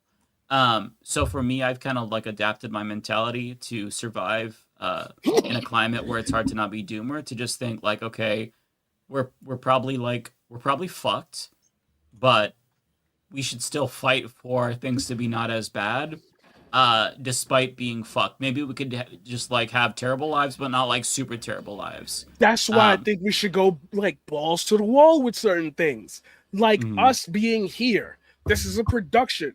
People would scream for this amount of airtime, and every second that we get for I want to say for free is like awesome. This is where this fostering growth against this cancer can start. But will we take ourselves that seriously with every word we say? Will we start scripting ourselves, doing the YouTube video edits here? We could. Yeah. We could make a show out of it. Wait, this is a show. Wait, I'm on a show. Oh, God, I'm on a show. I'm in a box. I'm in the box. Okay, we're not getting the joke. Brady Bunch, we're in a box. It's a TV show. I, for one, refuse to take myself seriously. So that's unfortunately one thing I can't do. My thing is like our audience is, and chat, across all chats, please respond, because I'm looking at all of the live feed. I can see all of your chats. We all can. I think people who watch the leftist media are pretty leftist. I would be very surprised if we get more than a dozen people that say they're conservative or they're like in the middle. And I just think a channel like Jubilee can reach people who are not leftist and more, because like, yeah, having this conversation is nice and people listen and people engage with it, but it's like we are also talking into our leftist echo chamber. And I think the point that Matt and I were trying to make is that, you know, when people go into now, I think Jubilee is a terrible fucking example of it. I don't think any channel is doing it in an ethical way, but let's say like we make up like an ethical channel that does it in an ethical way. I do think that does foster more conversations when it's not a fascist, it's a run-of-the-mill conservative that just doesn't make any sense. The logic is not logicking, and then someone like Matt can go in and like plant those seeds where it's like, hey, this logic doesn't make sense, right? And I just don't think that comparing a conversation like this is who's all leftist on this panel, who's most of chat is all leftist, to something like Jubilee, who has a huge platform that goes across an array of different political viewpoints. We could make that happen. I don't see anything, but just we don't have the numbers right now. We can make that happen. We can make anything happen. Something like Jubilee. We've raised money before. I know people in the film industry who could probably take a nice big pay cut. I know a couple sponsors. I actually know that if the CEO of this platform wanted to get his head out of his ass really quickly and get himself out of hot water, he could also help out instead of funding another show, which is not giving him a return, which he keeps complaining about, but keeps funding it. Like, we could do things. We could ask questions. We can demand things. We can unionize. We can do a lot, you know? I just don't think that the answer is wait for the channel to appear. I think that like this could be it. The budget is irrelevant if the content is good. People with shitty webcams get millions of views. My camera fogging up right now. Like Matt Binders is not even working. David left. like it's just fun. It's just, hey, it's the same thing, but now it's a group of leftists trying to figure out, well, where's the core for us? Where do we put our But I flag in agree the with sand? Ariana's point. This what we're doing here is more entertainment and therapy, and I think great for helping people who are looking for something like they like us and they want to hear a conversation versus are we converting people? The answer, we're not converting people with the leftist mafia in terms of a show, right? But I also don't run this show thinking welcome to the conversion station, welcome in all the right wingers, right? Like different entertainment has different purposes. It's like there's a lot of channels that bring people into the far right, and they usually start out with men's rights stuff, but they can also be pop culture channels like the Quartering, Geeks and Gamers, Nerd, Yellow Fash.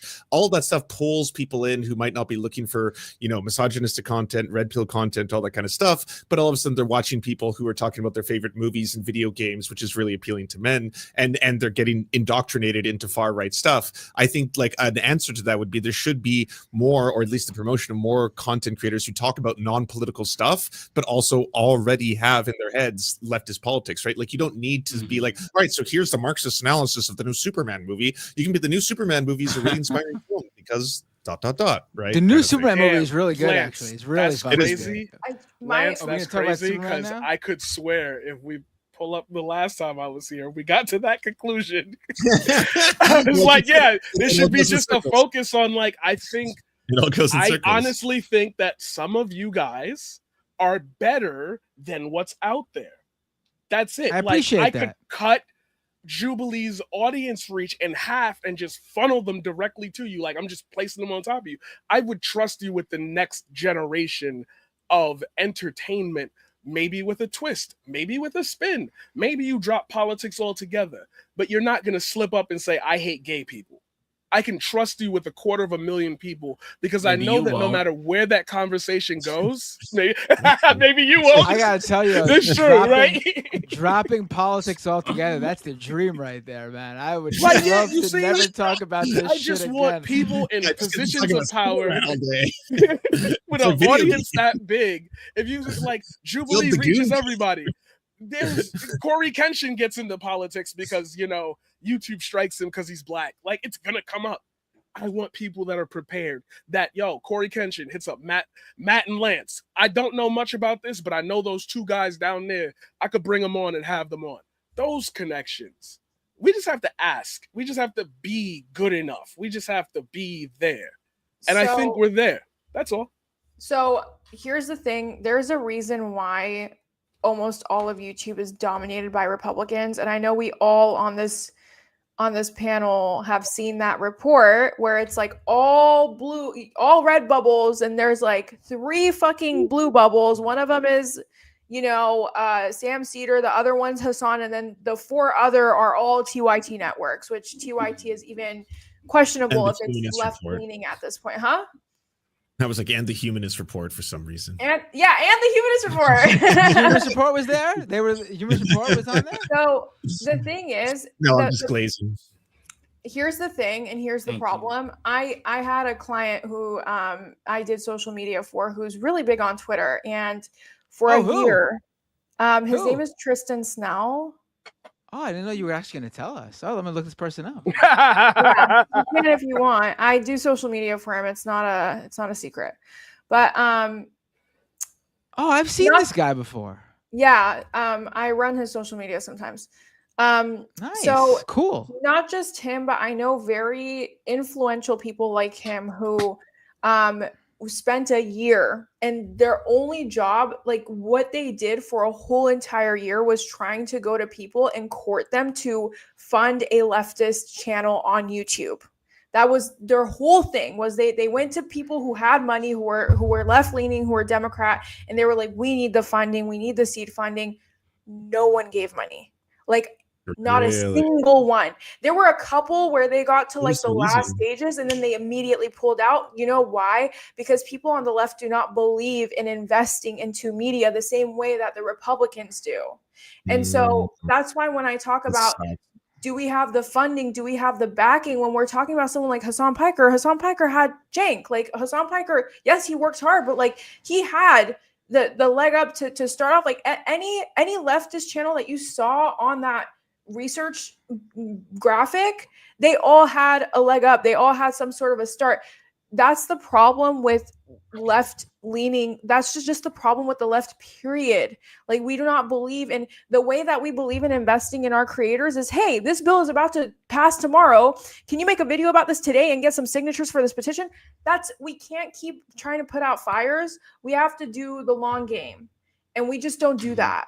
And I've seen this firsthand where it's like people just don't believe in investing in us. People don't believe in nurturing and garnering that kind of stuff. And anyone that does leftist news, we don't do it for the fucking money. I didn't get paid for 2 years when I was first a leftist content creator. I had to move back into my dad's house. I was like broke. I ran through 3 credit cards. My dad was like, for "Dude, yourself, you're Ariana. My I dad saw was like, how "You're much 26. money. What the fuck are you doing?"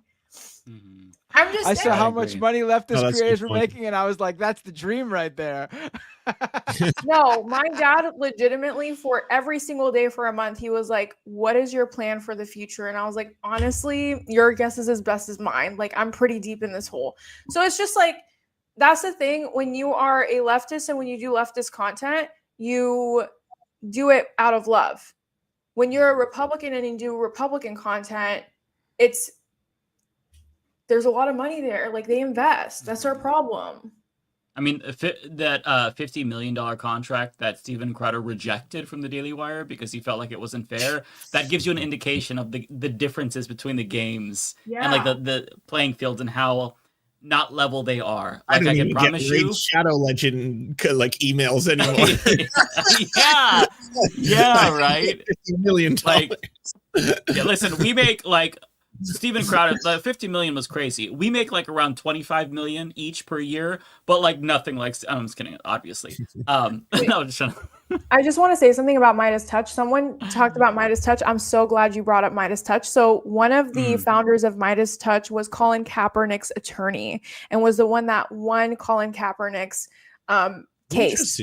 And I didn't know that. Jump started Midas Touch with that money. So that man was an attorney his whole entire life. He got so much money out of the Colin Kaepernick lawsuit that he created Midas Touch. So yeah, they didn't start from scratch either. That's the thing. Everyone has this idea that these left channels all come from, oh, they all did it from scratch. No, they didn't. They all had funding from somewhere. And that's the thing that people just don't get. The big ones, at least, yeah. Yeah, the big ones, the successful ones. Yeah, 100%. Yeah. Yeah, and I was joking about the 25 million, by the way. So if I made a single million, I'd be like fucking so stoked. Like just one. Like that'd change my life. You have to post that viral video. I've been trying. Just nothing will go viral. Nothing will stick. It's 7:38 and David Dole has left us. We should yes. Oh, he just walked out. He just left. He just chipped. He put a message in the chat saying, he types, "Fuck off. I hate you all. I'm not coming back." No, I'm just kidding. He just said he's out. No, of course not. No, David would never. I don't know, man. He could have been joking. So we're gonna get to super chats, but before we do, Paradigm, you are free to stay as long as you want while we do super chats. Some guests do, some guests don't. But before we get to that, can you tell us where to find your work, what you do, and whatnot, so everybody can follow you? Yeah. Usually I have an outro for this. It's super energetic. I think I'm gonna stay because the chat seems to want me to stay.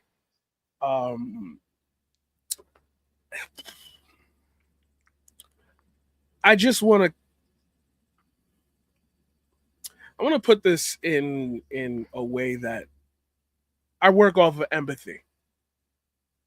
I don't believe that anybody doesn't. I've taught for 15 years. I've seen every growth of every type of kid from spoiled white all the way down to like their mother grabbing them by the neck in the middle of class black. I don't want anyone to take away from this conversation. If what I say sounds confusing, if what I say seems like it's bopping off from point to point, it's because I understand that people don't have a background as rich as some others do when it comes to people. So if you ever want clarification, just know that my end goal is I do not think it is impossible for the layman to usurp power. I do not think that anybody who has the ability to get on, especially the internet today, and speak into a microphone with confidence and conviction about what they believe, what they like, what they do, I don't think anybody, I've seen it all the time. You know, it's the grand story of the streamer with 0 views who went on to dominate. I do not believe that not one of us on this panel has the ability to be that person. But from where I'm coming from, I'm that person. Twitch.tv/the_paradigm_shift. Please let Twitch know to give me back my username. I hate the underscores. I do politics, poetry, art, music, gaming, coding, modding, and a whole host of other things, including 2 stories and 2 ARGs that blend into my seasons programming here on the 105.1 FM. I also am launching the world's first live action manga in a few weeks. I hope that you'll be there to check it out. YouTube.com/C/the paradigm shift. What is that? Twitter.com/Marquis. Don't just. Oh, don't I know. be so I vague need more about it. What is that? It's. Can I share my screen? Hold on. I'll just show you. I think you can. I'll just show you a piece of it. If not, you could drop a link and I can share it, but it might let you share it. Yeah, I have 2. I have the first 2 pages here, and I have chapter 6 here. Let's do this. Share slides and PDFs. Your computer? Share screen. Okay, yeah, let's make it easy on us. Share screen. Application window, share. Can you see it? Yeah. So these wait, are did all you paint real? this? No, these are all real pictures that are digitized and then recreated in a manga style. All art lines. I mean, if you zoom in, you can start to see how deep the line work I goes. see what you're saying. No kidding. And out. Words.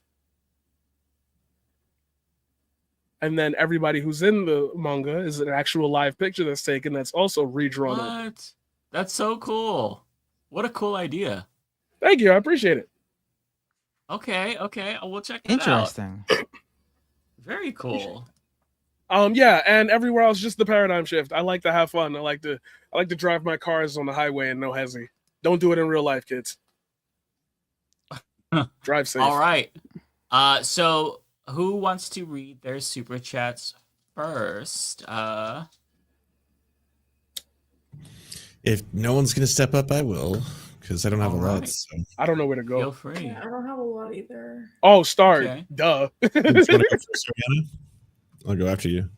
Yeah, I have like 5. Looney Tunes, thank you so much for the $2.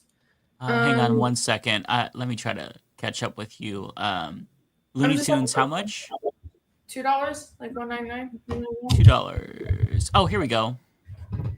Super sticker. Super sticker. Thank you so much. I appreciate it. Thanks for being the best mod. JCass, number 3 King. Thank you so much for being such a great supporter. Next, Jubilee Mike versus 20 assisted living elders. Honestly, how dare you? I would watch that. That was a great one. Lizzie Bennett. Oh my God, the number 1. Welcome. I just watched the newest episode of South Park. It's the funniest thing I've seen in years. Yeah, if you guys haven't seen we that, didn't even talk about that. please go watch it. It's insane. I will say. Yeah. I will say. Was it too much for you? The humor a little bit dated for me. I've seen South Park do that stuff for decades. I can now. agree with that. I think it's just the surrounding story on it makes it feel like it's very. Yes, I will give them absolutely credit for. I mean, what a thing to do to fucking sign a $1 billion deal with Paramount, and then fucking just days later put this out. That takes. Yeah, You know, true. that contract is probably fucking ironclad. They wrote that contract with carve-outs, knowing they were going to do this without a doubt. I would love to see Paramount try to wiggle out of this, and then Matt and Trey are probably going to have a fucking field day with any lawsuits if they tried. Yeah, it was funny. I do think it was recycled humor, but humor nonetheless. Lizzie Bennett. Oh yeah, Lizzie Bennett again. Thank you so much for the $10. This super chat queue is for anyone that can answer. Are there any Japanese political YouTubers Leftist Mafia can invite to bring some insight on the rise of right wing in Japan, like the Sanseito Party? I didn't know that was a thing. That dude. Oh my god, I forgot his name. Hold on. I don't know off the top of my head, unfortunately. Do we know any like Asian creators maybe that could talk about it? Because sometimes Middle Eastern creators will talk about different regions of the Middle East. Chat, do you guys know anyone? Yeah, any recommendations from chat? Because Japanese politics Sounds are like actually very fascinating. it sounds like we're using the slang chat and not like, actually asking our chat. You were like, chat. Wait, there's a I'm slang? tired. I'm off my own world. Wait, there's a slang called chat? No, Yeah, like like, sometimes people will be isn't- like, they'll tweet, chat, is this real? Like as a joke about like something on Twitter. Yeah. I'll see that. Right. I feel like it's millennial humor of millennials trying to be Zoomers. I'm not sure. I could be wrong. I think so. It's giving Hakeem Jeffries humor. You know what I mean? It's I've never used it in my defense. I mean, there's that new, it's not, I don't know if it's how new it is now, but that song featuring Kendrick Lamar by SZA.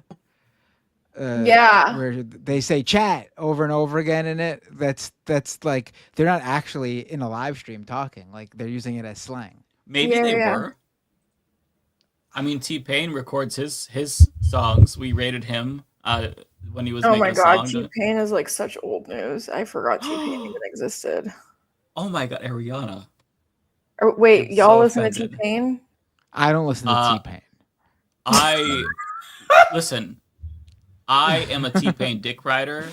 He was like, I saw him in person. I love T-Pain. T-Pain. I mean, I'm a millennial. He's like peak millennial shit. But yeah, I love T-Pain. I mean, I feel like millennial shit is like Britney Spears, not T-Pain. Like T-Pain. I mean, Britney Spears did fall, but she did go through all that. Okay, you know what? We're going on tangents. Anyways.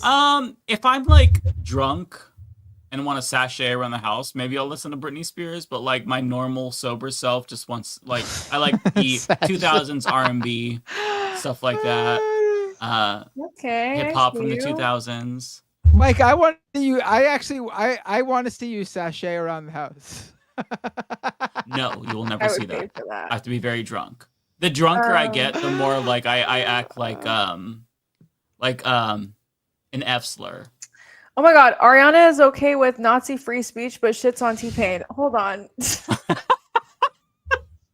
I'm gonna need a defense of that right Hold on. now. This is what they do, Ariana. This right is how now. they say that I like to beat up old people. Now I gotta hold somebody Get out of accountable. That's me. crazy. Y'all, I just honestly, like, I pray y'all don't live in a country where you don't have free speech. That's all I'm gonna say, because it's not fun. It's not fucking fun at all. And all of us on this fucking podcast would be put in jail. So that's my whole entire point. That's all I'm trying to say. As much as I don't, this may be my most Republican take. Like, as It much still as I could don't, happen, Ariana. yeah, it still could happen 100%, which is when the limitations of freedom of speech happen. So I'm a full-blown First Amendment girly. Like, I will stand by the First Amendment till the day I die. Like, I want to talk my shit. I want to talk my shit freely. Don't come for me. Like, that's just me. If you guys don't want the First Amendment, that's on you. Like, you know, that's just my opinion. I appreciate that sentiment. I only support the First Amendment for leftists, not liberals or conservatives. Leftist Ariana listening to Yeah. Ariana listening to Nick Fuentes talk. I will defend your right to say it, Nick. Ariana listening to Nick Fuentes use auto-tune to the gulag with you. All right, y'all. I got 2 more super chats, and I know y'all want to go sleep. So just let me let me survive through this. I'm so fucking wired. I'm up. That's what you gotta think. Huh? That's what you got to think of, though, Ariana. Like when you say like that stuff about, they should have a right to say it or whatever. Just think of Nick Fuentes and his right to say what he says. That's who you got to. That's your standard. I don't agree with him. I don't agree with anything he says. But I once we start dictating who can say what, like that's when we start. Okay, let me ask you this question then, and this is going to be a very stark question. If you saw Nick Fuentes in the street, you walking past him or you walking in front of him? To do what? She's walking arm in arm with him. You see, like, do you say it feels like that? Someone's got an echo going on. I don't know who it is. Yeah, let me. Oh, see sorry, that. it's probably me. My bad. Right now? Oh, okay. No. I mean, okay, first of all, I'm a woman and like I'm not about to put myself in like a precarious situation with a white supremacist. So that's first of all. If I'm with like a tall, big white man, then I would go up to him and confront him. If I'm not, then I'm not doing shit. Like I'm a woman at the end of the day. Like I don't like what am I gonna do? I can't change Nick Fuentes' opinion. Like, you know what I mean? It's just one of those things where I just believe in the First Amendment. Like Actually, I think you could, Ariana, I think you could take Nick Fuentes, please. We're not talking about like some like Norwegian like Viking Nazi. He is We're talking about wet Nick noodle. Fuentes. You could, yeah, but we're still talking about a fascist supremacist, and I'm still like a woman who's a woman of color. Like I'm not gonna. I think you're downplaying. I think you're downplaying. I think you could take Nick Fuentes. I think you're downplaying. Not if he has a gun. I think you could like, take what Nick am I gonna do if he pulls out a gun? We're not. We've seen You're it. thinking Can you pull way out your too gun, into this. Ariana? Hey, this is going into like real life. That was a hypothetical. That was just the name, and I just used the name. We're not talking about real life. Yeah, we've seen him get pressed by like a random lady who just went to his yard to tell him he had mail. Trust me, you be all right. You be all right. I mean, sure, I can confront him, but like I'm not about to change his mind. So I just, I can do it for the video, like, but it's just. Ariana would do what we would all do if we saw Nick Fuentes. We'd pull out our phones, call him the F slur, and then run away. Yeah, probably. Facts. But we've seen what Nick Fuentes does when he's confronted. He like Paradigm just mentioned. I honestly don't watch Nick Fuentes, so I don't know. Like I have no. No, there was that video. Remember? No, there was that video where he said that thing after Trump was elected. Remember? Your body, my choice. And some woman knocked on his door, and he freaked out and pepper sprayed her through his door, like the peephole through the door. Video. Like he was a scared little bitch. Yeah, I mean, listen. Now I will say though, if I run into the YouTuber Destiny, it's on site. I got beef.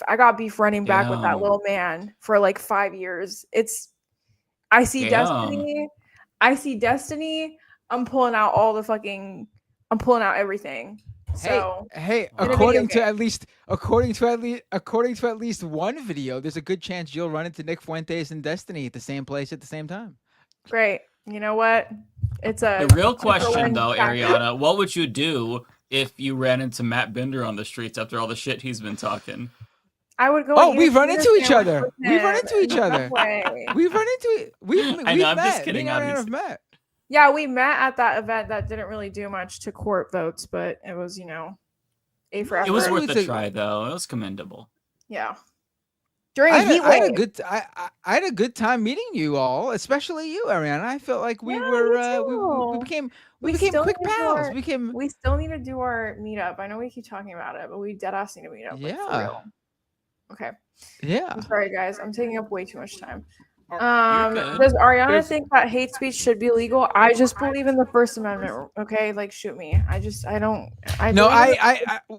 like with all the joking, I do agree with Ariana. I don't think the government should be jailing. Yeah, I agree as well. Anyone for their speech. I just disagreed with her line of argument for the YouTube channels or whatever, and people. I don't think anyone has a right to do that. But no. Yeah.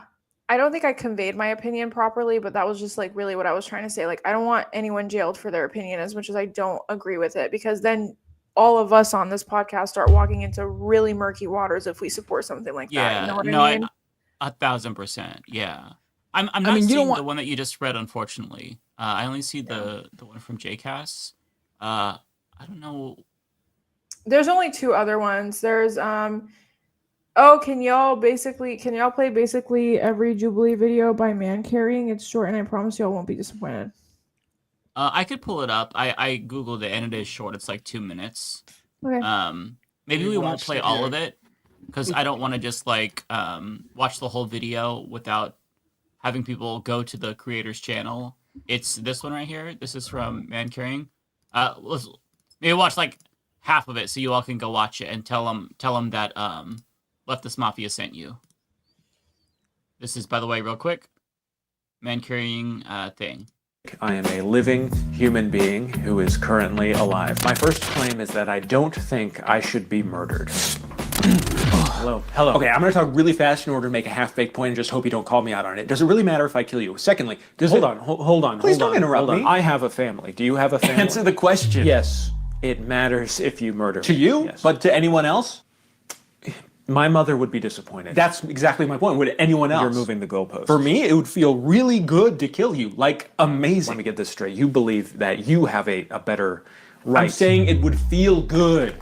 So you're all fine with this logic that we can just say and do whatever we want? No. Because last I checked, we live in a society and not a Blumhouse purge movie. No, hey, clearly I'm making a pretty good point because everyone's trying to vote you out before I get to the end of my point, which is I've been voted out. Shoot, I was actually really close to getting to the end of my point right there. It's been a pleasure. Cheers. My second claim is, please don't kill me. Please, oh God, please, please, please. Whoa. You got here fast. Yeah, well, I really want to kill you. I can tell. First off, I believe in respect. I show respect to everyone, no matter who you are. I believe we're better as a society when we respect one another. No, I appreciate that. Here's why I'm going to kill you. Is that a threat? It is just a statement. Where do you find these people, man? I'm just stating things and you're being really divisive. Okay. Your car is parked, 30 yards from the door over here. Do you really think you can outrun all 20 of us and get to your car in time? I mean, one of us is gonna kill you. I mean, if not me, one of these other people. No, we're not arguing if it will happen. We're arguing if it should happen. I think so. Please don't kill me. I have so much to live for. It's actually illegal as well, and I'm calling the cops right now. I got voted out. Shoot, I was really close to calling them too. Nice chatting. Cheers.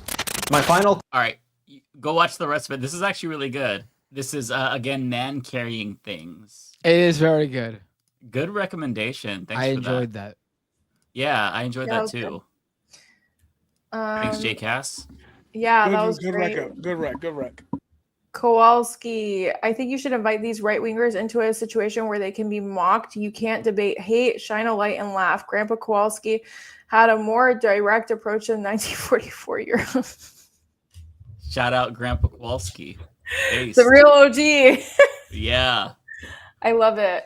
Respect. Yeah. And then last but not least, the breaker. Thank you so much for $20. That's so sweet. Ariana supporting Lefty Mafia. Lol. Yeah, I am. I did come on late, arguably so, but I'm still here. And thank you so much for having me in Paradigm. It was really nice talking to you. I know we were going back and forth in a friendly way, and I really appreciate it. I really do appreciate respectful discourse. Like I do. I do too. Yeah, that was a really good episode. Everyone was saying. Yeah, I like when we sometimes disagree with each other. We don't usually, so when we do, it's actually really fun and refreshing. And it's just like nice, getting to show people how right I am and how wrong you are. Everyone else. So no, I'm just kidding. No, but really though, it is really fun to debate these things. Yeah, no, I love having like really like working conversations because I feel like we're really lacking that in our society right now. Yeah. As janky as that may sound when I said that. So do we get the beer now or oh my god after the show? That the shift of like him wanting to fight Charlie Kirk on stage to like let's get a beer after this is like crazy. I was like, all right, dude, like you really went different. But anyways, guys, thank you so much for having me. I really appreciate it. Take care, Ariana. Have a good week. See you, Ariana. Bye, guys. Have a good night. Lance, did you want to go? Yeah, I'll go really fast. I have to take this. Robert Stack, thank you for the $2. Hogan, stiffest competition. Rigor Mortis, Taco Bars, face Damn. bars is what we're dealing with here. Taco face fart. Thank you for the $2. Do you think the WWE will remove Trump from the Hall of Fame? No. No. Why would they do that? Also, They're Matt, I'm a literally- huge wrestling fan Why as they well. ask So a wrestling I just want to fan corroborate that wrestling everything you question? said was correct. Everything you Thank said was you. very well. I appreciate that. Very well laid, and that's why, like, I don't know if you'll notice. I don't know if you ever play these back to see what you're talking about or whatever. But every time you brought up a new thing, I was like, yeah, wow, that's Right. We were all in here interested. Like, he know his stuff. He should. We gotta talk. Right. You know, Yes, that definitely. Yeah, I've been a wrestling fan for a very long time. Matt could talk about wrestling for hours. Paradigm. I could. You have no yeah, idea. I could just run do my own shows. universe league here on the show as well. Oh, yeah. So yeah, Oh, cool. we do a lot. Yeah. And then David and Yep. Lance talk about hockey and all these topics that just go right over my I'll talk head. about video games. I know way more about But that. like, Video games. That's when I'm insufferable. I nerd out. Yeah. All right, Tekken first to 10. What are we doing here? Smash Bros. Us four. Hey, Winner I'd survives. also Smash Bros. I'd rather do Street Fighter for doing fighting games, but you know, Oh, you don't want to do that, man. I would get my No? ass whooped in are any you fighting crazy game. at Street Fighter? No, I play like I play like a guy who's unemployed. So you know, maybe. Looney Tunes 9000, thank you for the sticker with the devil horns. Annie Fitzgerald, thank you for being a member with the message Happy Disability Visibility Pride Month, everybody. And that is a follow-up to the second Annie Fitzgerald, $5. It says, and this is important, we didn't talk about this, but Trump quietly signed an executive order today to criminalize the unhoused and disabled people. Please spread the word, fight back, and protect the unhoused. Yeah, Jesus. I don't know if any of you want to talk about Yes. that, but I I didn't see that. did reach into that a little bit earlier today. My partner is very adept at getting every news story in my ear before 9 a.m. And I appreciate her for that so much. So this executive order says exactly what it means. It is a very bad time. Let's put it this way. It directly criminalizes the idea of homelessness. It gives states the rights to be able to move people who are unhoused, who cause distractions, or however the city wants to see fit to be removed from their encampments, removed from their places, and housed somewhere off in the distance. It is now legal for the police to pick people up who they deem homeless, and this includes people sleeping in their cars. That includes people sleeping. Trailers have been a part of this. RVs, everything that you could camp. Campers off-site are part of this, and they're all allowed to be put in detention facilities. That is the long and short of it. The greater effect is I don't think people realize that these executive orders don't really hold much weight. It is up to the states and the government's jurisdiction to get these things enacted through concrete policy. They just have the executive order telling them to. The scary part is that there's not really any states rejecting this idea. They've rejected other executive orders. The most notable one is our sea trade agreement. But like on the home front, they're leaning into this. I don't know the solution outside of everyone gets a home. So yes, if you do see things, or if you do see people out on the street, it might be time to start working with your community to at least say, is there a way we can defend these people from the abuse of the police? And if your community says no, you tried. I can't force you to do anything. I can't force you to, but I am letting you know that that is the lay of the land as of, I think, like 8:30 this morning. It's not good. Cruelty is the point, as always. Sam Rocher, thank you so much for the very generous $10. Thoughts on the Creator Accountability Networks? I don't totally know what that is. I don't know if you guys do, but if it's like if it's similar Cartoon to Network? No, Creator Accountability Networks. I'm guessing it's similar to maybe like the app T, because I don't know if everyone knows, but there's an app that is really popular with women that basically lets them know if men are abusers. And right now the right are going nuts about that app. And I was just like, why the fuck would you be against something like this? It just sounds like it'll help keep people safe. No, it's similar to the Cartoon Network. Oh, okay. I don't know about the Creator Accountability Network. Well, I would will- prefer if there wasn't an app to hold us accountable. I would like to not be held accountable. I'd like to just unhinged. Hey, this No, app must not be that sounds working like a good because idea, honestly. I'm seeing like the worst of the worst still trucking along. Yeah, we kind of need something like that, like a rating. Like, you know how they have Rate My Professor? We need Rate My Content Creator or something. Or it's hysteria. Okay, I'll check it out. a mafia that, whether you're on a political spectrum or not, when it's time for the gavel to be swung, there are a group of creators that everybody trusts not to cross, who can swing a gavel and say, hey, we've all decided that you've done too much. You need a break. It's time. Like, and then things happen because we say so. Now you say, oh, we're wielding so much power. I mean, we have the judicial system. Maybe we need that here. Like, and it doesn't have to be in the hands of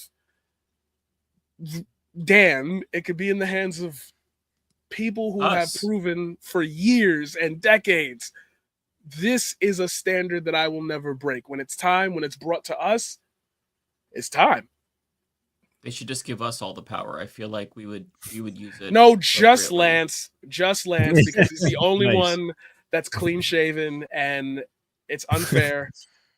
Yeah, I'm fine with that. Yeah, I could trust Lance. He's also like, we're buddies. I could influence him. That's true, actually.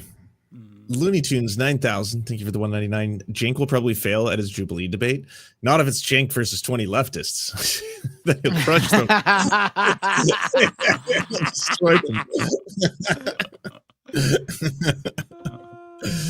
And then finally, Perry Fire, thank you so much for the $10. Top tier leftist TY shows. Majority Report, Hassan, TYT, but no David Pakman. Sounds correct to me. And yeah, I saw David Pakman was getting called out today for not speaking up too much about what's going on in certain parts of the world. And also thank you to Sweetheart Cat very much for resubscribing. I love you guys. Can you thank the mods? I'm going to send everyone who's watching on my stream the Paradigm Shift, but I got to take Chico out. He's literally lying beside me, staring at me sad right now. Oh, all right. Take care, Lance. Bye, everyone. See you, Lance. Okay, Matt, did you want to go next? I could. Sure. I am at the directive where I must also leave because okay, as the serfs raids me, I must also be. It's night and there are kids in the house. Oh, you doing the? You're gonna give us a little John Cena. Give us a little John Cena. Reach me with that, man. You cannot. Well, reach you were doing this. You were doing this. You were doing the John. I gotta hit the hat throw. And the hat throw, right? Hold up the towel with his catchphrase on it. The last time ever.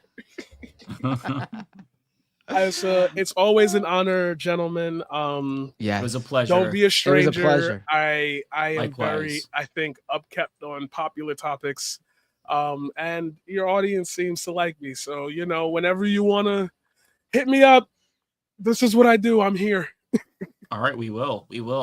You take it easy. Thank you so much for your time, and I am always honored to have a space with you guys to communicate. It makes me feel like I'm doing the right thing. So thank you so much. Oh, that's wonderful. Thank you. Have a good night. You too. Take care. All right, let me get to reading these. Here we go. Tokyo Hans with 5 gifted memberships. Thank you, Tokyo Hans. And Tokyo Hans follows it up with 2 back-to-back super chats. Today's episode was specifically made for Matt. Yes, it was. And my apologies to anyone who, there were a few people who thought I was talking too much. It's not every day that Hulk Hogan dies. This was an episode where I needed to talk a little bit more than usual. All right. So I appreciate you for indulging me. And I promise not to speak more than everybody else until the next pro wrestler dies. Tokyo Hans with another super chat.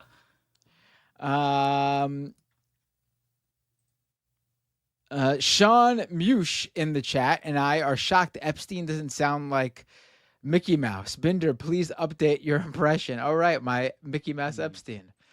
Oh, when you were playing the Epstein video, right. Oh. Plead the 5th. I plead the fifth. Did you see that? What was it? Did we talk about it with the? And I think it was from the. We did mention the Steve Bannon stuff with Epstein, but I'm not sure if we talked about this part because I'm not sure if it's from the Bannon thing. But I was reading how Epstein in some interview claimed that it wasn't Trump that banned Epstein from Mar-a-Lago.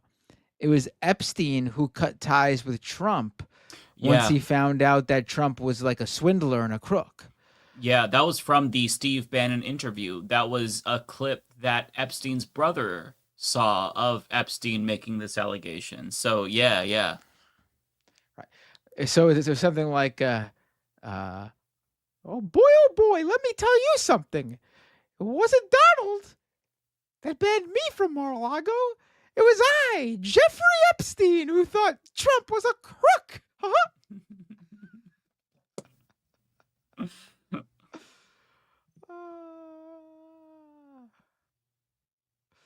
All right, let's go to the next. That's so fantastic, by the way, that Epstein is like, Trump didn't ban me from Mar-a-Lago because I'm a pedophile. I banned Trump from my life because he's a fucking criminal. It's like the two worst people in the world fighting with each other. It's fantastic. Yeah. It's like Trump says he banned me? No way. Riddle Lord, I never know how to say this name. I'm so sorry. Riddle Lord CVE with the $10 super chat.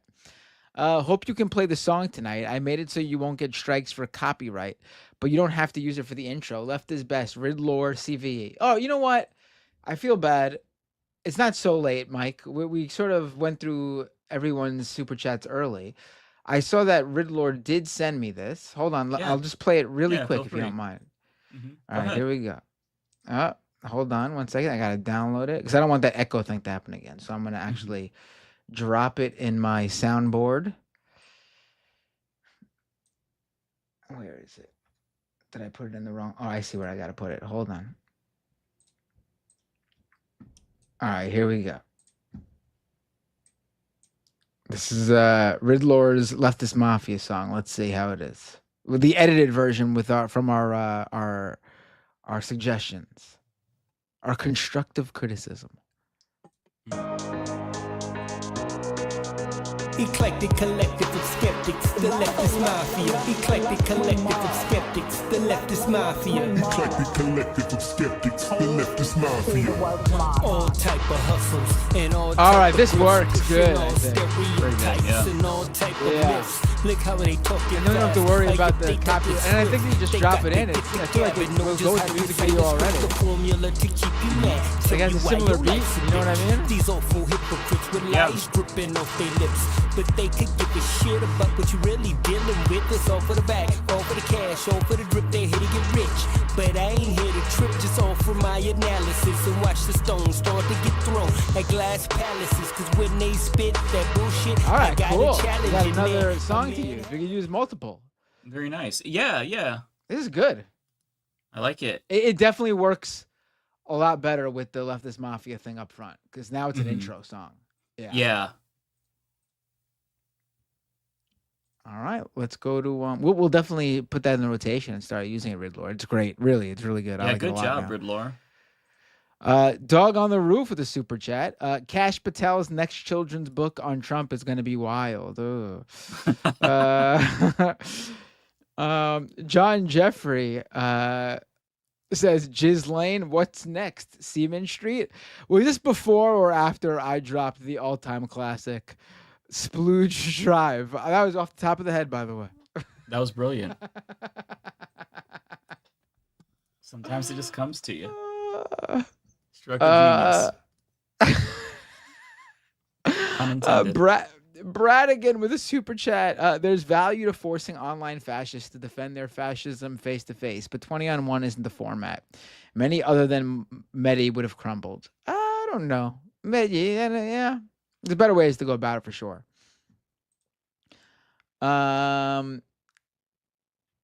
Jackson with a super chat. Shouldn't Dems use the footage of the loony fascists on Jubilee to paint MAGA as that and use that as an advantage? Yeah, they should, honestly. Some of those guys, I mean, all those guys came off bad, but some of them came off like fucking freaks to regular people. Renee with a super chat. Caring about men sounds about white. I mean, listen, my strategy was to go into that men's rights activist debate back in the day. Speaking to that, I do think it's a unfounded sort of concern. There's very few, in my opinion, I mean, I can't think of any on the stuff in my head, like men's issues that are undercovered. I mean, any sort of issue that men go through is usually that affects them, particularly because they are men, is actually usually a result of the patriarchy, which they fucking pretend isn't an issue. Like the idea that men have to, go off to war to defend and whatever. It's like because the patriarchy has decided that, first of all, it's the men in charge. We're sending these men off to war, and then the society has created via the patriarchy this idea that it's the man who must do these things. But yeah, I went in wanting to debate from their perspective, because I saw there was an opening there to actually do that without conceding anything to them. And I think I succeeded. It was my first time doing one of those. And I was like, obviously much younger, very inexperienced. But the idea I felt like was a good one. Looney Tunes 9000 with a super chat. Sadly, Sandy from ECH has been kicked from YouTube. Who's Sandy from ECH again? I don't know. Renee with 2 back-to-back super chats. Uncle Adi says that you confuse left with liberalism, revolution with democracy. Fascism creeps in by offering rebellion permitted by economic power. Things fall apart. The center cannot hold. Mere anarchy is loosed upon the world. William Butler Yeats. Well said. Rob Atkins with a super chat. I think a lot of the uptick in YouTube channel viewership has more to do with people getting sick of corporate-backed news. It's late-stage capitalism. I hope so. Sanity Plate with a super chat. Has anyone made an AI rendering of a gangster movie type dramatization of Trump telling Epstein he loves him before offing him? Right. I haven't seen that. Tokyo Hans with a super chat. Chat, I would go on, but Matt is still mad at me about dropping the ball on the Shinzo Abe thing. How did you drop the ball? I don't remember. Troy with a Troy Mosen with a $10 super chat. I heard a story on the radio this morning about a school district in Tennessee. Said doctor's notes will no longer excuse a child's absence, so they would charge a child with truancy for being sick. What? You gotta send me more on that. Marla Surratt with a super chat. Who will they pick on once they get rid of all the undesirables? Who will be the lesser then? Well, that would be the undesirables who align with the fascists. We see plenty of them now. They like to mock the idea of, oh, how could he be a white supremacist if he's Latino, Asian, black, a woman, whatever, Jewish. No, you will, though the people of various marginalized backgrounds who align themselves with the fascists because they thought it'd be good for them will find out really quickly that no matter how hard they try, they will never be pure for the ethno-state. That's who they'll go after then. Red Fire Blue Ice with a super chat for your good, funny impression of Mickey. I appreciate now I'm losing it. I appreciate that. I'm losing it now. See, you said something nice about it, and now I fucked it up. The Critical Plug with a $10 super chat. Looking back at Hulk Hogan's earlier career, supporting war, waving the American flag, I think he was always conservative, but I don't know. I thought that was an aha moment looking back. I mean, he was supposed to be just like an all-American guy. I mean, he obviously was always a conservative. The union busting gives that away in real life. But like the character, I mean, if you think about it, Superman is supposed to be the all-American. I mean, think about Superman's comic book catchphrase. What is it? Catchphrase, excuse me. Like truth, justice, and the American way. Isn't that like the Superman motto? They didn't use that in the movie, but like, and Superman's supposed to be like the ultimate moral figure. Like that's why I thought this Superman movie was so good, by the way. It's the best portrayal of Superman in a movie I've seen. It retains the comic book feel. It's not dark like Zack Snyder's Man of Steel. Superman is consistently concerned about the well-being of others over himself during the battles. It's a good movie, and it's a good portrayal of Superman. But like, the idea is supposed to be that, like, I mean, Hulk Hogan's famous theme song, I am a real I mentioned it earlier, I am a real American, fight for the rights of every man. Not every American he's fighting the rights for, fight for the rights of every man. This is like American ideal of doing the right thing, standing up for what's right, no matter what that is. Like, I don't think that ideal has ever honestly been true, but it certainly doesn't exist still to this day. I think that's what people would like it to be, though. Like I do think there are people who do feel that way. I think America, in the position of a world power, should be the moral authority to stand up for what's right. That's what Superman does in the fucking movie. Not to give any spoilers. I'm not giving any spoilers to like any reveals or anything, but this is a major plot line in the movie. There's a country in the Superman movie called Baravia, which is very clearly supposed to be Israel. And there's another country called Jamanpur, something like that, which is very obviously supposed to be Palestine.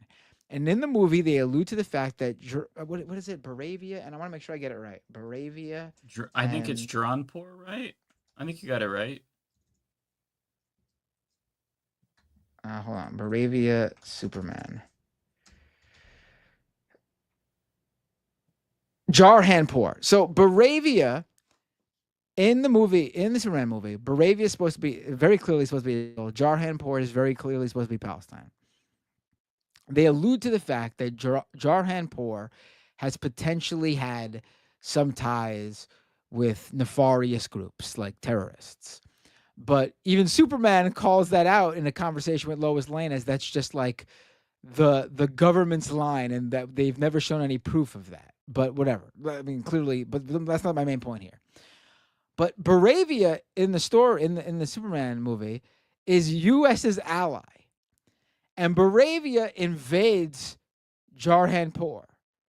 And Superman, they don't show this. This has already happened by the time we enter the movie. It's discussed.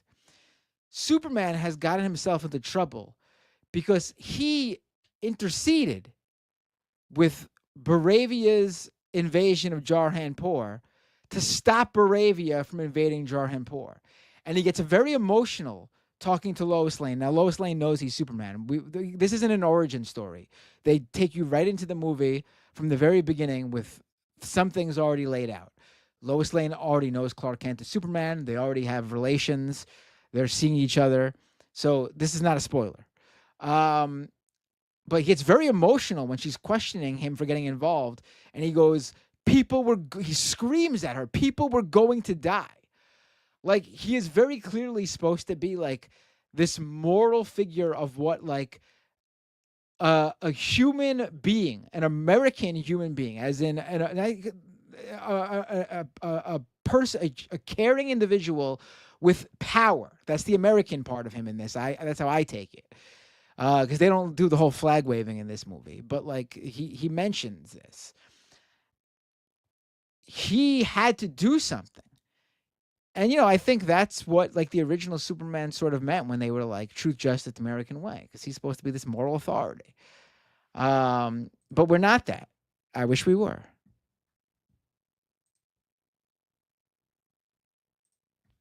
Sorry for going on that tangent. You were giving me a Hulk Hogan comment, but I just saw that Superman movie and it's so good. It is Agreed. so good. I really, really enjoyed it. It was Same. way better than I thought it was going to be. And I already went into it thinking, hearing all the things, and I thought it was very good. Everything about it, everything they did with it, all the changes they made, the way they portrayed Superman's adoptive parents, the way they portrayed Crypto the dog, that could have been just everything about it was so good. You just got to see it. You just got to see it. And as somebody who does not typically like Superman and was not expecting to see it in theaters, I second everything that you're saying. It was so good. Right. I love how the dog is just like a dog that's like just happened to be born with superpowers. Like he's not a superhero dog. Like I went into it thinking like, oh, I guess he's gonna like help Superman. Like he does, but he does it by Superman tricking him to do dogly things. Like he's still a dog. Really cute. He's not like a well-trained like super dog like fighting the bad guys because he knows he's fighting bad guys. It's really well done. It's really well done. Joe McClory with the super chat. The true tragedy of today is that Hogan can't suffer from a heart attack for every wrestler that had to go without health care or a union. You know, I mean, like he really fucked it over for them. I mean, there's never been an attempt before, and I really do think like Jesse Ventura was the guy to do it. There's been no one who's come along since to like really push for that. And I think that was probably the time to do it too, before wrestling became so big. You basically were saying you would have to find a completely new career or leave, like, or the WWE is that's it. Kowalski, the song is good, but Mike is just thinking to himself, it ain't no T-Pain. It's very nostalgic. T-Pain was popular when I was in college, and I loved it so much. Cerise with the super chat. Sandy from Environmental Coffee House was removed by YouTube on some absurd child endangerment BS. Seriously? She talks climate change. What? I've looked into that. Weird. And Tokyo Hans with a super chat. In the Shinzo Abe incident, it was the one day I had to go to the office and didn't watch the news. Heard about the thing from you as I was listening in the background. You gave me shit on my call-in. Oh, yeah, right. So Tokyo Hans is literally in Tokyo. Obviously, it's in his name. He works there. He lives there. And he's watching the stream during his lunch. And I'm streaming at night, like 9, 10 p.m. He's having probably 11 at that point. He's having his lunch because of the time difference. And I say on the stream, like, oh, shit. Shinzo Abe was just assassinated, and he found out living in Tokyo from me in the U.S. on my stream. I thought it was funny. I forgot about that. That is funny. Very good. Yeah. And that's it for me, I think. Oh, over on Twitch, Ponderosapine with a super chat, a resubscribe for 15 months at tier 1, subscriber for 42 months. Wow. Could I just interrupt for 1 second? Are you still talking about Jeffrey Epstein? This guy has been talked about for years. You're asking, we have Texas, we have this, we have all these things. And are people still talking about this guy, this creep? This is unbelievable. I mean, I can't believe you're asking a question on Epstein at a time like this. It just seems like a desecration. But you go ahead. Sure. Right. Yeah. That should become a meme. Okay, I have a lot because I have David Dole's in here too. I'm not sure which are his and which are mine, so I'm just going to try to do my best to go through them as quickly as possible because there's quite a bit and I want to make sure I get to everybody. So Fritza, thank you for the 9 months there. Sam says, thoughts on Stephen Colbert's show being canceled and should we be concerned about the threat of free expression on media being silenced? Yes, I'm not a fan of Stephen Colbert, but I think that it's gross that his show was canceled for political reasons. Obviously, that was the case. The FCC chair hinted at that today, or at least didn't deny it. And yeah, I am concerned about media being silenced for sure. Sam also says Superman was great in IMAX 3D. Oh, I bet that would have been amazing. The Robot Chicken says Hulk Hogan was not vaxxed, so that can't be it. Did he know something about the files? Did Trump have him taken care of? Just asking questions. Wow, I did not think about that, but I mean, it is a question that should be asked, indeed. Jeremy says, more sad that Mangione died than Hogan. F. Hogan. Hideous Lemon says, how much do you think Trump's going to piss himself about South Park? Rip Ozzy, crab rave for Hogan. So apparently they were very mad. He was seething over the South Park episode, according to Rolling Stone. So he watched it. Drew says, Brian Posen did a great bit on the Hogan sex tape. Okay. Jeremy says, I miss Andre. Jeremy also says, Mike, your shirt is worth the extra super chat. Well, thank you so much. It is Zelda. It's Link from The Legend of Zelda. Message from Drew. I don't see any text or stickers, but thank you so much. Jeremy says, the true Triforce equals Medicare for all, ranked choice voting, and free college. Indeed. Jeremy also says, Jizz Lane is well to the climax. You're welcome. Good job. Kenzie, member for 25 months. Thanks so much, Kenzie. J. Cass says, este mensaje en únicamente para ver debe luchar al leerlo. That was embarrassing, but I did my very best, J. Cass. I have not practiced my Spanish in a very long time, so my apologies for that. Thank you for the message. Cyborg Manifesto says all but 30 members of Congress received AIPAC bribes, and now this exposed Mossad pedophile blackmail ring victimizing American kids. When will the public demand to end Gaza genocide and Israeli aid? I mean, I feel like for the most part, the public is already very much in favor of ending it. It's just Congress that does not care at all. Unfortunately, they don't care what we think. Our input is completely disregarded. Jeremy says, off topic but important, please support Abdul El Sayed for U.S. Senate in Michigan. He should have been our governor, but DNC Dem said no, so he got Whitmer. Yeah, he's a great candidate. I actually talked about him in a recent video. Great guy. Chen Lan Gnomes, thanks for the generous $20. Anyone got a tiny sci-fi device that makes certain politicians age like 10 years? We're going to spend the next 50 years fixing the mess made in the next 5.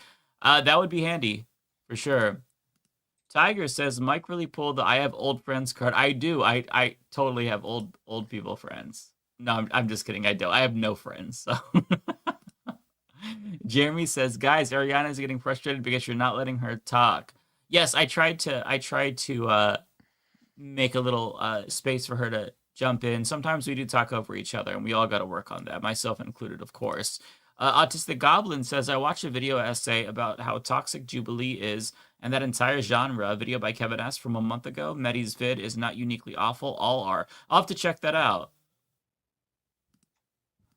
Jeremy says, I understand Ariana, but it's a wrong take. They should have a voice, but not a platform, if that makes sense. I think I understand what you're saying, Jeremy. Archangel says, get Kyle Kalinske on. His channel is skyrocketing, and he would be a great guest. Matt, you look good in the hat. David, thanks for not having tarp behind you, making us think you're homeless. So I have actually reached out to Kyle Kalinske. Thursdays just aren't a great day for him, but at some point we'll have to see if there's a free Thursday that he can make it on, because I agree, Kyle would be awesome to have on. Rowan says, for Ariana. And Sarah with a 20 super chat. Thanks so much, Sarah. My 16-year-old daughter and all her friends watch Jubilee. It's huge among Gen Z. Yes, it's terrible, but lots of people are watching. Mehdi said in an interview that his kids watch, which is one of the reasons why he went on. Yeah, I mean, I don't think that all of Jubilee is bad. They have things that are less problematic, and they have things that are just fun. Like, I watched a video like a month ago, spot the fake Star Wars fan out of like other people who were Star Wars fans. I enjoyed that. Things like that are fine, but when they start bringing on Nazis, that's like specifically where I draw the line. Like actual dangerous content like that. But yeah, no, it's you can't deny its popularity for sure. Tara says, didn't Jenk announce he's going on Jubilee? He did. I may need to watch that one. Because I mean, how could you not? This is the problem, is that like slop content is entertaining and it draws you in, right? Tiger says, I think Jubilee has the problem with the paradox of tolerance. Being tolerant of intolerance leads to the target of the intolerant being disappeared. Yeah, I mean, it's the Karl Popper statement of don't tolerate intolerance. Yeah, I agree with you, Tiger. Autistic Goblin says, can you spot the autistic was fun because the people were famous aughts? They tested the theory that aughts can spot their own result. No, they can't. Okay, I didn't know that. Okay, that's interesting. If they did it like in a way that isn't dehumanizing or puts autistic people down, then that's good. I don't have faith in Jubilee based on like the debates they've had. Like they had a gay guy debate 25 conservatives or 20 conservatives, and it was extremely disgusting. They were basically being so shitty to him, and the way that they were forcing him to defend his own humanity really was gross. So like when I saw the autistic thing, like the title, I'm just like, they're doing this too. Like we're doing everything to make everybody who is marginalized or like neurodivergent or just different feel like shit. So yeah, so that's good that it's at least not a terrible one. You never know with Jubilee though.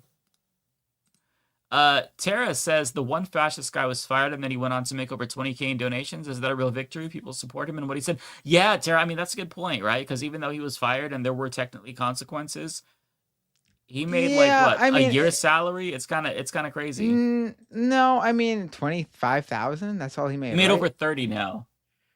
Over 30? Okay, that's not a year's. It's salary. A lot of money.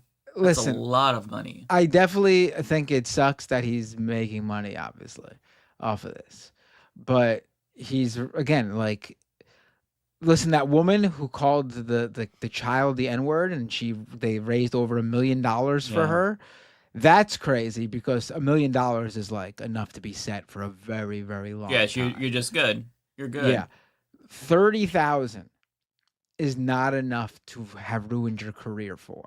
How long is that going to last him? Half a year? Like this guy is done. Like that video, you know, like obviously it sucks he's getting an easy 30K. Obviously I would love an easy 30K. But I would not like give up any chance of being hired for who knows how many, years, if not forever, for 30,000. That's not enough fuck you money. Fuck you money's got to be a lot of money. Yeah. Matthew the Celt, thanks for becoming a YouTube member. Autistic Goblin says, don't dehumanize the psychopaths. We need to reckon with the humanity of bigotry and hate. Expose the psychopathy and make people face it. Chris says, journalism grad here. That happy story at the end of news is called The Cooler, and it's so you don't completely depress your viewers. Interesting.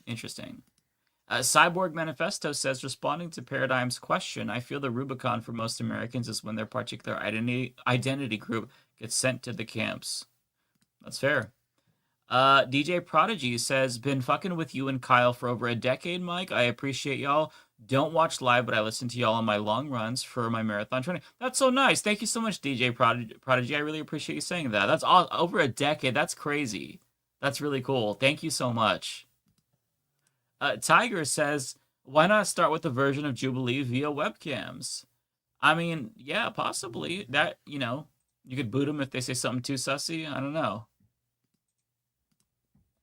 JJ Sayin says, the new South Park episode made me laugh so much as they gave him the Saddam treatment. There needs to be more of this exposing Trump and MAGA. Yeah, I agree. It was such a great episode because it really felt like, a pivotal moment in the culture where everything was pro-MAGA and it was slowly shifting back in our direction. And then this was like the turning point where it was yanked back. And now Trump is officially the laughingstock again, to the extent that South Park is a cultural barometer. It's hard to say, but to me, it really felt cathartic to see them shit on him like that, like relentlessly. And it wasn't just about Trump, really. It was them getting at Paramount. But Trump was the butt of the joke. And I really enjoyed it. And I haven't watched South Park in a really long time. I just found it boring and stale. I particularly don't care for the Tegrity Farms arc. I just think that's so boring. And but this was great. Leftist Ginger says, I think Dropout TV is a decent example of non-political content by nature that is done by people on the left and works as that leftist pipeline. That's a great thing to check out. I will look at them. Look, I'm a nerd. I have a second channel I don't really use. Maybe I should start doing like fucking nerd content that has like a slight leftist tilt to it, just to like subtly get people to move to the left. I mean, Ole is very successful with her pop culture channels, so you know, maybe we need to fill that void. Jeremy says Repubs don't compromise, Dems do increment. That's why we're where we're at. Dems need to go straight to the point. Pub option is a hoax. Yeah, Medicare for all or bust.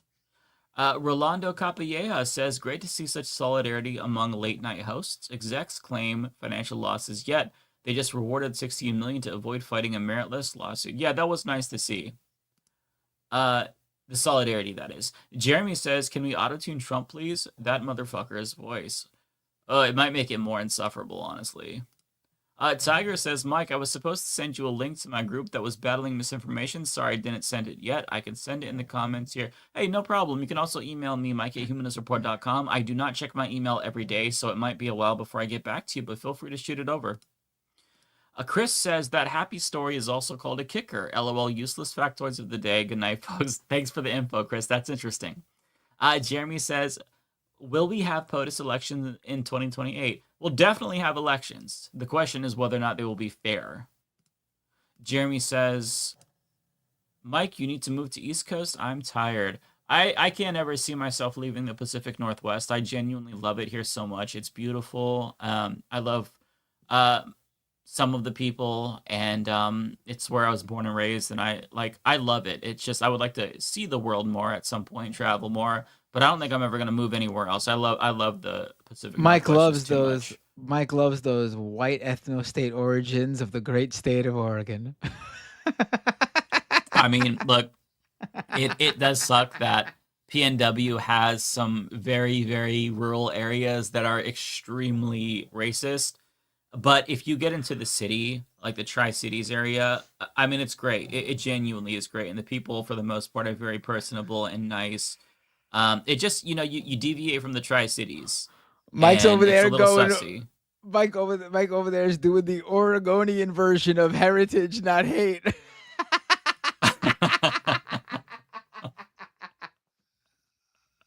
I just feel like I'm such a hipster. I fit right in, like, in Portland, and I always make a joke that, like, if you go to Portland, you'll see like 25 different people that look just like me with tattoos and beards and glasses. I don't know. I just like, yeah, I have no plans to leave, but never say never. Eugene says, thank you for standing up for the trans community when we are under attack. As a trans high school teacher in the South, it's very nice to see. That's amazing that you're a trans high school teacher. Good for you. And you're welcome. But I don't feel like I need to be thanked for just being like a reasonable person and not a shitty person. Everybody should be standing up for the trans community. But I appreciate, that you find the coverage to be good. Thank you. Thank you for saying that.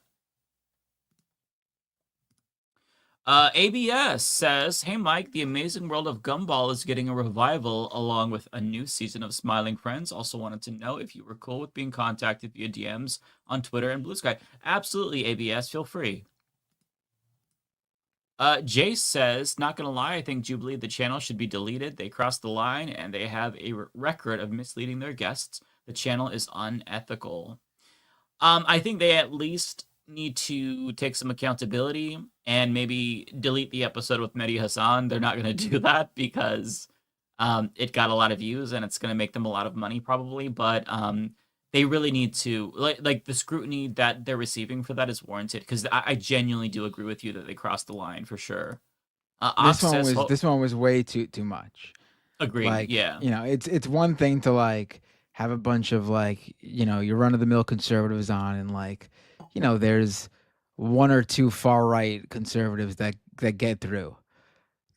Complete other thing to have like a fucking panel full of Nazis who are outright volatile to your main guest, literally fucking harassing him to his face about leaving the country. That's just that's not okay at all. Yeah. In any That context. was- Like, I feel like they have a honestly, responsibility to protect their guests. someone should have fucking stepped in. Like a producer should have fucking stepped in and said, "Listen, there's certain things we're not going to allow during our fucking taping." Right. Right. Like this was a failure of the people involved with the production of that show. They have no shame. They just they probably like this because it's a viral moment. It gets eyeballs, but they need to have some fucking standards at a minimum, right? Like, I'm not saying like cancel Jubilee, delete their channel. I'm just saying that they need to acknowledge the responsibility that they have. They're not going to do that though because they care more about money because this is a business. But yeah, it's just But like that, they just crossed the fucking line. It's not like it happened once though. Like it happened once. Let's say it happened once. Yeah. Someone says that to Mehdi. They step in. They still use the footage because it makes for a great moment. Okay, but they stepped in. In the edited like the unedited version, and they step in and say, "We're not going to have that anymore." Like they didn't fucking do that, obviously, because it happens multiple times throughout.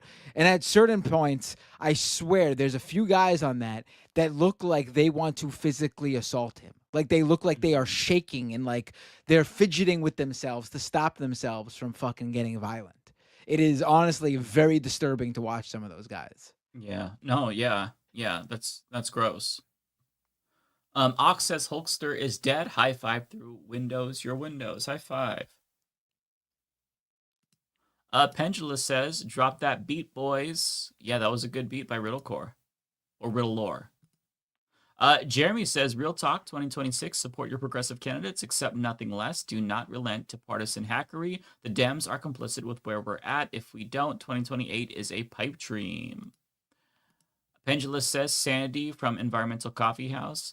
Yeah, I'll have to reach out to her and see what the heck's going on because I want to signal boost whatever effort she has to restore her channel if that did happen. That's she's such a sweet person. I was on the Left Past 10 podcast with her, and she's great. So yeah, I'll try to figure out what the heck is going on. Jeremy says, I'm betting you were stoic with all the previous SCs. Honestly, why I appreciate that. You explained previously why, and I love you all more for it. Thanks so much, Jeremy. Red Fire Blue says, Mike, can you invite Leah Pasaniti? I'm not sure who that is, but I'll look into them. Jeremy says, please reach out to Abdullah El Sayed. That'd be great, actually. That's a good idea. Thanks for being a member for 5 months, MH. And Jeremy, thanks for the gifted membership. Very kind of you. Jeremy, you've sent like 1 million super chats tonight. So really, thank you so much for your kindness. Rolando says, Superman exceeded expectations. Will F4 do as well? I don't think that it's going to exceed Superman. But since Superman kind of like got me so hyped up for like superhero movies a little bit again, at least if they're different, then maybe I'll enjoy Fantastic Four, whatever the fuck the name is. Final Fantasy 4. Yeah. Maybe I'll check that out too. I like Pedro Pascal. I don't know if fine. You're having me do it now. Fantastic Four is going to be as good. I like the concept of it being like a 60s superhero thing. I think that's actually really unique. I'm tired of the same like Marvel formula. Well, so actually, I'm actually pretty sure it's supposed to take place in modern day, but the multiverse Fantastic Four is set in though, because you know how Marvel does the multiverse thing. Mm-hmm. The universe that Fantastic Four is in, that's just the style of today. Oh. Like, it's not supposed to be in the past, from my understanding. It's supposed to just be like that world. That's the style that they're currently in. Oh, interesting. I haven't even seen a trailer yet. I've seen like GIFs from the trailer of people shitting on it when they first released a teaser. I saw those on Twitter, but I never like sat down and watched the full trailer. Maybe I'll rethink it then because I thought it would be different, but we'll see. I mean, I don't know how they would have. I'm kind of happy that it's not that because I don't know how they would have introduced Fantastic Four. I mean, clearly they're headed towards another big Avengers movie, and how you would introduce the Fantastic Four if they're like in the 60s and then like the new Avengers movie takes place where they show up and they're like in their 90s or something like. That's true. Yeah. Well, if I see the trailer and it's very Marvel-y, like stupid like witty humor and shit. If it looks too much like the shit Marvel has been putting out, I'm gonna avoid it. I'll wait for some reviews maybe. I think Oxpecker my said- issue with this, as someone who's a big comic book fan, is that it feels too late in the Avengers arc to introduce the Fantastic Four. They're a core team. Like, they wouldn't just be coming into the world now. They are like the original Marvel superhero team. They would have been there from the beginning. I'm interested to see how they do it, but that's what turns me off of it, because they're way too deep into the Marvel Cinematic Universe to be introducing the fucking Fantastic Four. Yeah, I mean they're like they're the mains, right? Like I feel like Ant-Man is more obscure than them. Yeah. Oxpecker says you should have Redolent Thought or a Peacefire Now on your show. They've done a lot of good helping other small creators get exposure. Or Dead Domain. We actually did have Dead Domain on. They were on like a month or two ago. They were awesome. I've not heard of those other two creators, but I will try to look into them. I'm always happy to bring on new people. Bayphoto says Mehdi mentioned in an interview that there were other vile racist things said at his Jubilee taping that got cut out for being too extreme. That doesn't surprise me, honestly. Like, the shit that they said that they allowed on camera was insane. So I wouldn't be surprised at all if there was even worse stuff. Jeremy Elwood says that I need to move to the West Coast. I miss it. Yeah, the West Coast is amazing. And it's earlier than it is on the East Coast, so that's the benefit. Although it's always like we're late to the news in the morning that's already happening on the East Coast. Anyways, Kowalski says, you will leave the PNW when the Cascadia subduction zone finally ruptures and the whole area is reduced to gravel. Get out now. Run. Jeremy says that I need to move to the West Coast. I missed it. Was out there as field director for a political campaign for 9 months. Missed it. That's really cool. Good for you. And last one, Jeremy says, Final Fantastic Super Chat for Final Fantasy Fantastic Four. There we go. Well, I don't have anybody on Twitch that sent anything. So, one last from Max Left. Fantastic Four is amazing. Galactus gets yeeted. Wait, you saw the movie? You saw Fantastic Four, the new Fantastic Four movie? There's one more. In 8 minutes? Well, you probably saw an early preview, obviously, but... Terrace says, I believe Matt is right. It's just 60s futuristic vibe, but if it makes you feel better, Matt in their universe, they're the only superheroes. Interesting. All right, so I wonder how they're gonna. I guess they open the multiverse or something. I mean, they got to explain why they're not there though for Thanos, because they would be there. Like, they are a core. Like, they also have to explain when because they're obviously getting ready to introduce the X-Men. They got to explain why the X-Men weren't there. Like, the ultimate fucking threat to the entire multiverse universe, and you're like a superhero who's not there. Like, they got to find a way to fucking explain that shit. Do you want to raid Dead Domain? Not Michael says maybe it's standalone. No, everything in the Marvel universe is connected now. The only thing they said they're not going to do anymore is connect the shows, because they said it was too much to expect people to see all the fucking shows and the movies. But the movies are definitely all still interconnected. Okay. Hold on. I'm sorry. I have two. Oh no, these were mine. The Superman one, and my bad. Thank you, Rolando and Max Left. I appreciate that. Yeah, let's raid. Who do you want to raid? Let's do Dead Domain. I don't think that we've raided them in a really long time.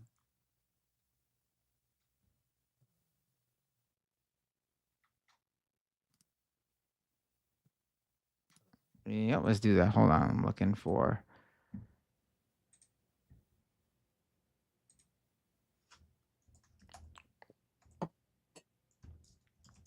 It's just Dead Domain? Like, somebody says they're offline. They just went offline. Want to do Amy C3? Yeah, let's do Amy C3. Sounds good to me. Right. I'm pressing that start raid button. All right, everybody. Thank you so much for tuning in. Yeah, I'm ready whenever you are. All right. Hansi says, Hansi, it's nice to see you. How much is Binder getting paid for all these superhero ads? Hey, I just enjoy the movies. I just enjoy the movies. I wish Marvel and DC were paying me. Absolutely, I would fucking take that money. All right, everyone. What a wonderful show. I appreciate. I had a lot of fun tonight. I hope you all did Good too. show. And we will see you all again real soon. I'm pressing raid now. Are you pressing it, Mike? Yes, I am. Take care, everybody. Peace.